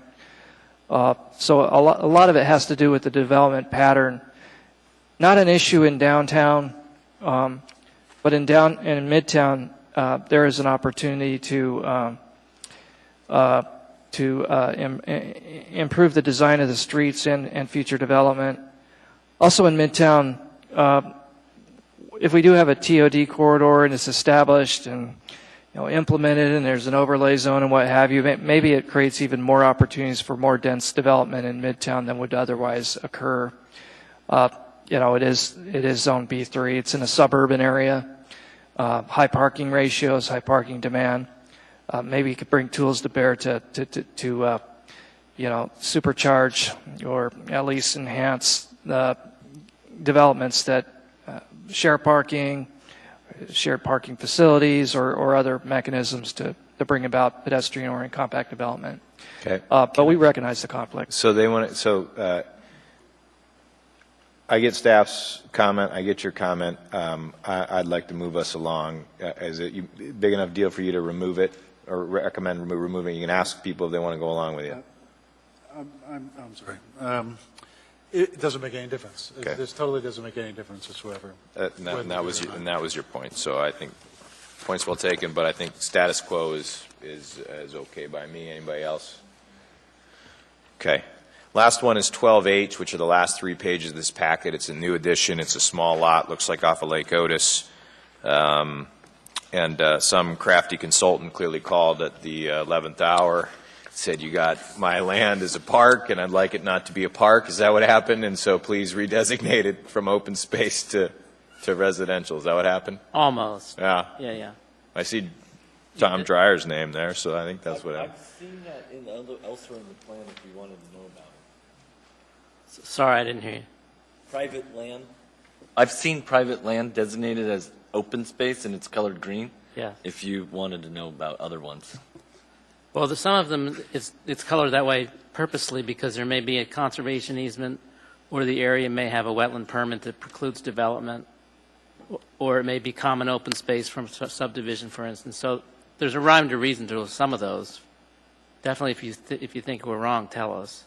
this is an example where the maps show you where the parcel is. It's a remainder piece, I think, when the city purchased the piece to the west of it for greenbelt and floodplain preservation. And we probably overlooked it, but there probably was considered difficult to develop because of its size, adjacency to wetlands, and access concerns. But we recognize that it could be developed, and we probably were incorrect. So we're recommending showing it the brown.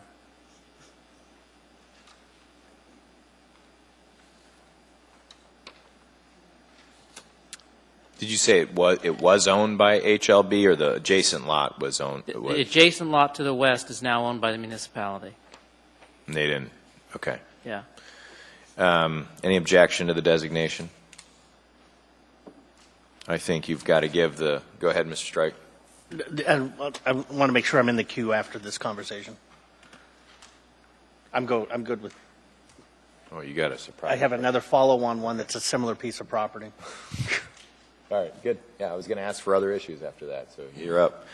Any issues with this one, 12, whatever it is, 12H? Any objection? Hearing none, okay. This is the point at which we say we've been through the special items, and I was going to ask if anyone has any additional amendments. Mr. Strike, you're first up. Yes. What did we ever do regarding the property on the corner of Northern Lights and I believe Boniface? It was the school district where they're leasing the property from a private landowner? Yes, the commission's action was to change the land use designation from public institutional to neighborhood center, the point being from the commission that neighborhood center would allow this institutional use and it would recognize private ownership. Okay, and that was done? Yes, it was. Okay, thank you. So just to tag on to that, right now it's shown as community facility or institution. Is there with the gas station being shown as neighborhood center, so only the gas station at the corner is neighborhood center. Am I missing something, or does the crosshatch pattern do something else to it that I'm sorry, where are we talking about? We're talking about the building at the southeast place? corner of Northern Lights and Boniface. It's owned by jail properties and leased to the Anchorage School District. Whoa. Well, this gets back to that errata, 11-0. We missed this one. So in 0H, 0H in attachment 2, we have a statement here. Where is this attachment number 2? Thank you. And attachment number 2 on on page 13, we created 0H just because of this problem. I found one, now Commissioner Walker has found another case where our land use plan map didn't carry out what we said we'd do in the actions, or in the issue response table. And so the first recommendation under 0H is to, fix the Mountain View thing that we did to show the Eastern Mountain View Drive the way that the commission acted on issue 11N, because the map, we printed the map, we sent it, we found we didn't fix it. And then the end of 1 says staff to make any other needed corrections to the LUPM to reflect the PZC actions in the issue response table. So when the commission goes to make the motion to approve the 2016 public hearing draft land use plan and the issue response table, including attachments, 1 and 2, that ensures that errors like this will correct, and there won't be no reason for confusion. And so what we need to do is go back and triple check and change this the southeast corner of Northern Lights and Boniface to neighborhood center, like we intended. So that's what we'll do. Thank you for that catch. I thought we'd made it, but we didn't, so there we are. So Thanks for reminding me, Craig. Any other issues, either for clarification or for additional amendment? Spring has a list of 20, I think.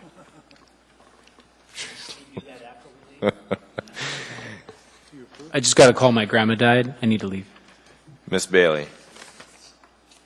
Just as a refresher, what's the current status of 11K? It was unresolved, so we're going to deal with it when we come out of the committee of the whole. Got it.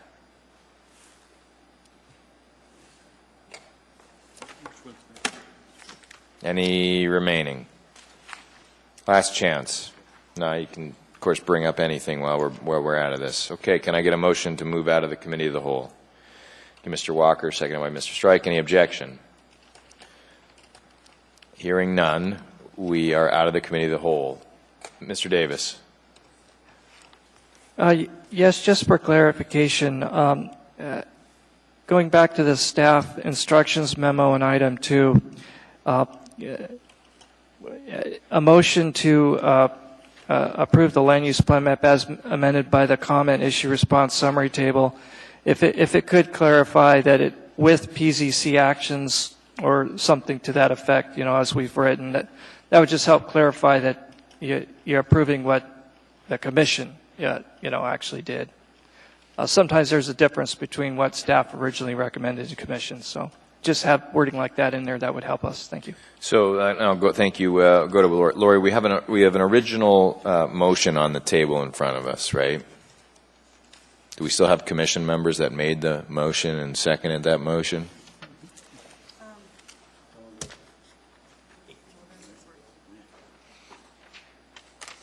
Where's the original? And we don't know who it was. It doesn't really matter.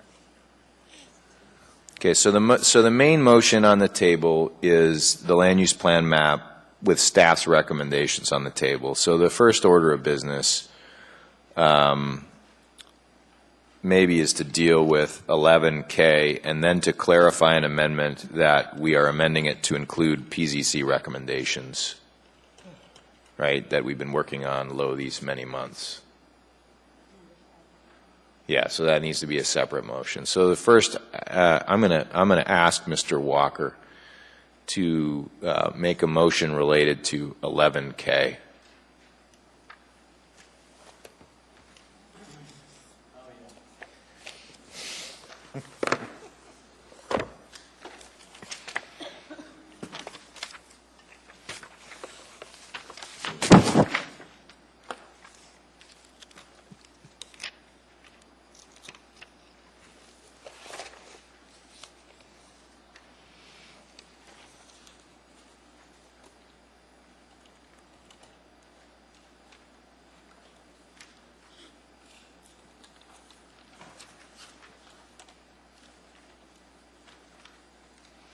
And so just to be clear, that 11K is currently depicted in what way, Mr. Davis, on the map? 11K is depicted as commercial corridor. It's not Mr. Walker's motion because it's the way that it is. Ms. Bailey, go ahead. I would recommend changing the land use designation of the developable portion of the parcel west of Strip Mall from commercial corridor to compact mixed residential medium, as depicted in the issue response map 11K, 11M, 12C, and 12E. Thank you. Can you hit your motion to amend button? Is there a second? Thank you, Ms. Barker. Any additional discussion on that? I would like to speak to that. Please do. So one thing that we addressed today was how the overall plan, one of the areas that it lacks the most is in housing, and one of the areas that it has the most excess is commercial. So this would go towards the end goal of providing the right accommodation of all the different uses. Also, historically, the community has rejected converting this area to commercial. In the 1980s, it went through a controversial rezone request to go to B3 from R3, and it was not approved. Additionally, consistent with the land use pattern as it mirrors the land use across Tudor. And I think it also provides a good blend of from commercial to residential to the parkland. So I think the residential is more suited in this area than commercial. Thank you, Ms. Bailey. Mr. Walker.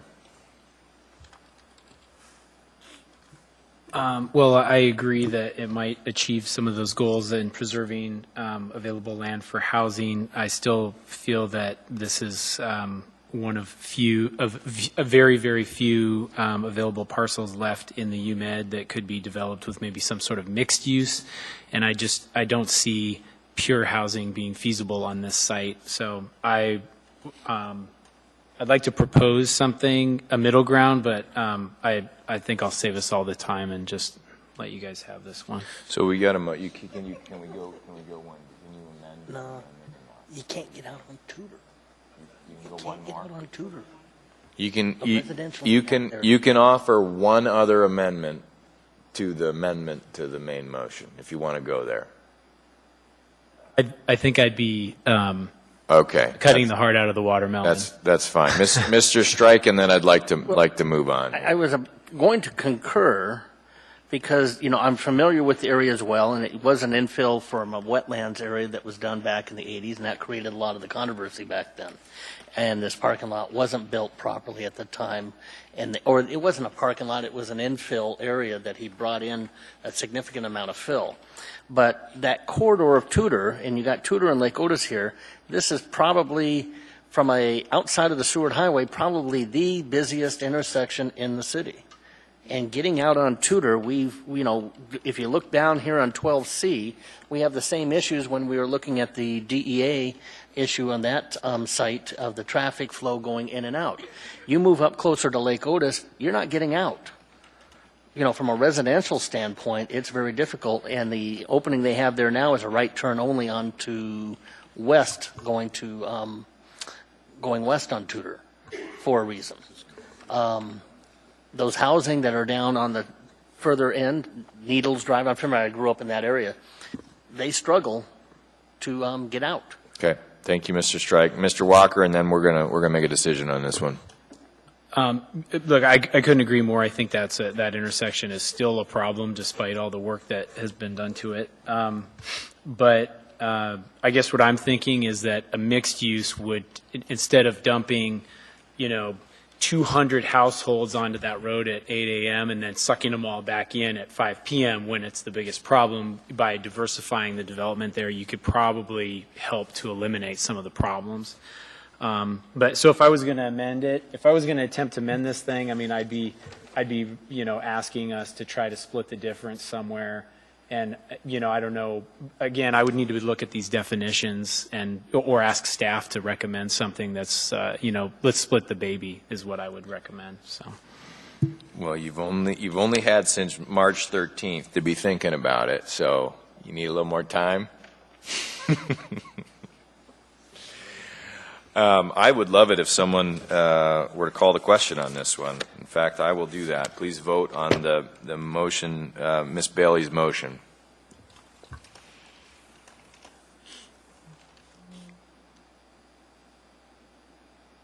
Motion passes closely. Okay, Mr. Walker, you back in? Okay. I would like to ask for a motion to make it clear that we are approving the land use plan with the Planning and Zoning Commission, with the issue response summary table with Planning and Zoning Commission recommendations. Thank you, Ms. Bailey. Seconded by Ms. Barker. Is that clear enough to everyone? Is that clear to you, Mr. Davis, that motion? Yes, it is. And that includes our recommendations that we made here this evening as well? Yes. Ms. Bailey, that motion includes the additional recommendations that were made this evening? Correct. In Committee of the Whole? Yes? Correct. Okay, any objection to that motion? Hearing none, that is approved. There is one issue related to 1A. If someone would like to clarify, give staff some direction on 1A. John, do you want to handle that in any way? Right now, 1A just sort of hangs out there. Well, it's going to be quite a rewrite, I Yep. think. It's a huge rewrite, and I have some, the only concern I brought up was revolving around the single-family housing and the deficit there, but, which I don't think I don't think staff has really addressed that, how you're going to solve that problem. But beyond that, I really can't write it. I mean, I think we're going to have to review it and get it back to us. Well, you're not suggesting we're not taking action here this evening, are you? I'm ready. I mean, you can give them direction to see it before it moves on to the assembly. I'm not sure, at that point, I'm not sure what there is to discuss about it, but I don't want to keep this open at this point. Well, like I think we discussed before, it is a pretty important issue. Tom's in the queue. Maybe he wants to. I apologize, Mr. Chair. We've been huddling amongst ourselves. We would like to make sure that the motion clearly states, and forgive me if I missed it, including the public hearing, perhaps the public September 2016 public hearing draft 2040 LUP, and as I think I heard you say, as amended by the comment issue response summary table with PZC actions, and if you wouldn't mind including attachments 1 and 2 dated today, that would really make it clear for us. Sorry about that. So, Lori, this is mostly, I think, just for the record. So we're going back to Danielle's motion. And when we said you wanted just a different motion, I mean, what I think what we meant by the issue response is we meant, in fact, the issue responses that we dealt with today, attachments 1 and 2, as well as the changes that we made at tonight's meeting. That was what we had intended. That's what we were stating. Yes. You good with that? Okay. Thank you. I don't know what to do with 1A. I don't think I want to, if we postpone from this, we're not going to get, we'll be back here in July and then August. I agree. If the assembly has some problems with it, they can kick it back to us, but otherwise, let's just go with it. I think maybe it's a motion that they attempt to incorporate the narrative to reflect the items in 1A and at least provide us with a review, an informal review of that material. And I want to just state that I think the data that they develop is. Why don't you make that motion then, so that it gives them the direction on the record? And that was to direct them to take the information in 1A and amend the draft narrative to reflect the content of 1A and provide us with a review copy prior to going to the assembly. Yeah, exactly that. Thank you very much. And can I just please push? You want me to push? Can I just add to that it's that need a second to that, please? Thank you, Brian. The data is very good, very well done. So if the narrative reflects that, then I think it'll be perfect. Okay, thank you. Any objection? Okay, hearing none, that amendment is approved. I'm guessing that there aren't a whole lot other issues to come up, but now is the time. If someone would like to make an additional motion, go through any of the issue response sections, now is the time. Otherwise, I will call for a vote and then findings, and we will kind of walk through the draft resolution, add additional findings if you would like to. That is, you were provided that handout as well. So anyone else with any additional amendments? Mr. Walker. Are you in the queue, Tom? You still in the queue? Brandon, go ahead. May I ask staff a question? Yeah, go ahead. So, just to use something we just discussed as an example, if, let's say, for example, something like this southeast corner of Boniface and Northern Lights pops up a week after we, or let's say the assembly approves it, and a week later we find something like that, I think we can all agree that it was a mistake. I mean, that was an unintended consequence. What then? How do we back out of that, or what's that going to look like, and what's the amendment going to look like, roughly speaking? Well, our first step is to make sure we avoid it in the first place. So we'll have to triple check through everything and make sure that the map does carry out everything that we did accurately. Once the assembly passes it, it is adopted as part of the plan. And I think that we would, going into the assembly, it would,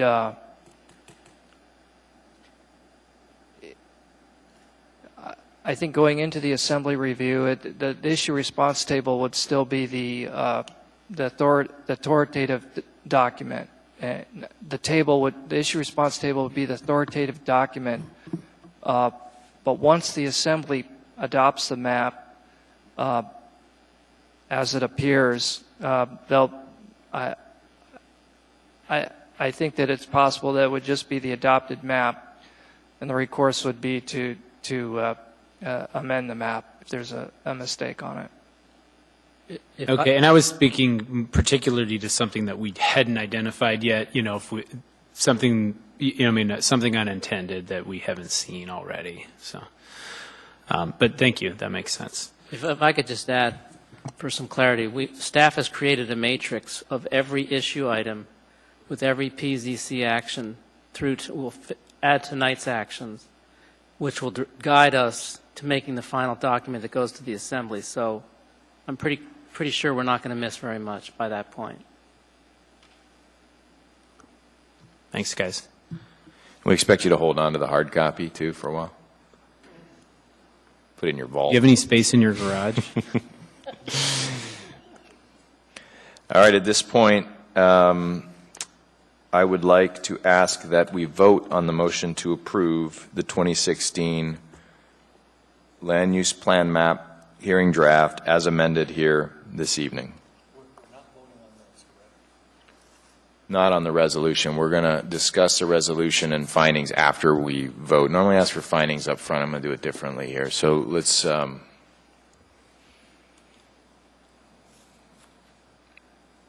man, it failed.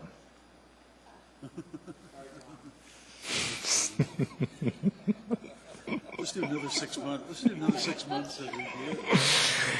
All right. John, you want to start with or Greg, you want to start? I just want to make sure we get a quick correction on the resolution, and that's the third to the last paragraph on the first page. The date, I believe, should be November 1st, 2016. I'd hate to think we're going to continue this for another, how many months? Where are you looking?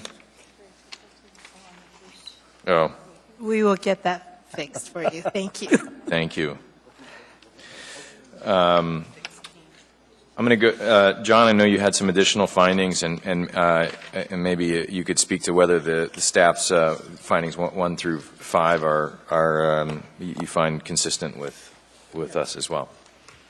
Should I make a motion first? Well, we're done. So just now, sort of findings as it relates to the draft resolution in front of us. Is that okay, Laurie?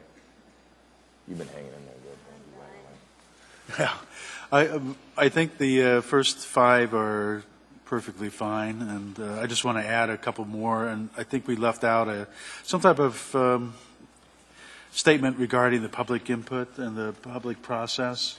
I don't see that here because I think staff did an excellent job of really reaching out to the public and not only asking for their, holding public hearings, but really soliciting public input and consulting with the public. So I would say the plan was developed based on extensive public input and consultation. And maybe feel free to elaborate on that a little bit. I think that's an important point. It's finding number 6. You got another one? 7, The plan provides a long-awaited update to the land use classification map, which will provide much-needed guidance to future rezonings, because that's basically what we're setting here, the stage for, I think. And number 8, this might need a little work. The plan addresses the critical need to alleviate as much as possible the deficit between the future housing capacity of the land and the forecasted housing need by 2040. You might want to include commercial and industrial there, because that's, I mean, It's your finding. yeah, I think I would add addresses the critical need to alleviate as much as possible the deficit in future housing, commercial, and industrial capacity of the land and the forecasted need by 2040. Anyone else? Go ahead, Brian. So on that, the last one you had, Johns, I think it was a really good point. Maybe if you could just say something like this would help balance the types of property rather than kind of identify, get more housing or less commercial or something like that. Just this document will help direct us to keep the proper balance of the property types to meet people's needs, kind of thing. I think that'll be another good one. What I was trying to get at in this one was that we heard a lot from the public that some people object to the increased density of housing, and I wanted to make a statement that says, we're got to swallow this to some extent, some of this higher density, and that's why I originally had it as a housing issue, because that seems to be where the friction was mostly occurring.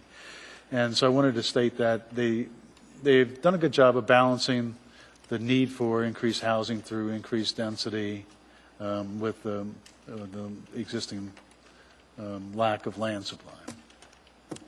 So, but if you want to add another one that addresses that issue, I think that would be good. So, Brian, you want to just restate that as an additional finding? Yeah, maybe I'll try something like this document will help us, will lead us to better balancing of property types to meet needs, I guess. Great. You have to kind of wordsmith that a little bit too. Okay, thank you. Anyone else? I'll just add the one that I brought up earlier, that the 2040 land use plan provides for an ongoing commitment to plan implementation, project management, and reporting. Greg? How many work sessions did we have on this topic? How many? Just check Kathy's schedule. She'll be able to How many do figure we it have, out. Kathy? Well, I do appreciate the staff identifying that planning and zoning met 14 P&Z meetings and 6 work sessions? We might as well get credit where credit's due here to make that addition. No, and I guess what I would... It's a lot of time. Not since Title 21 has this much effort been spent on a topic.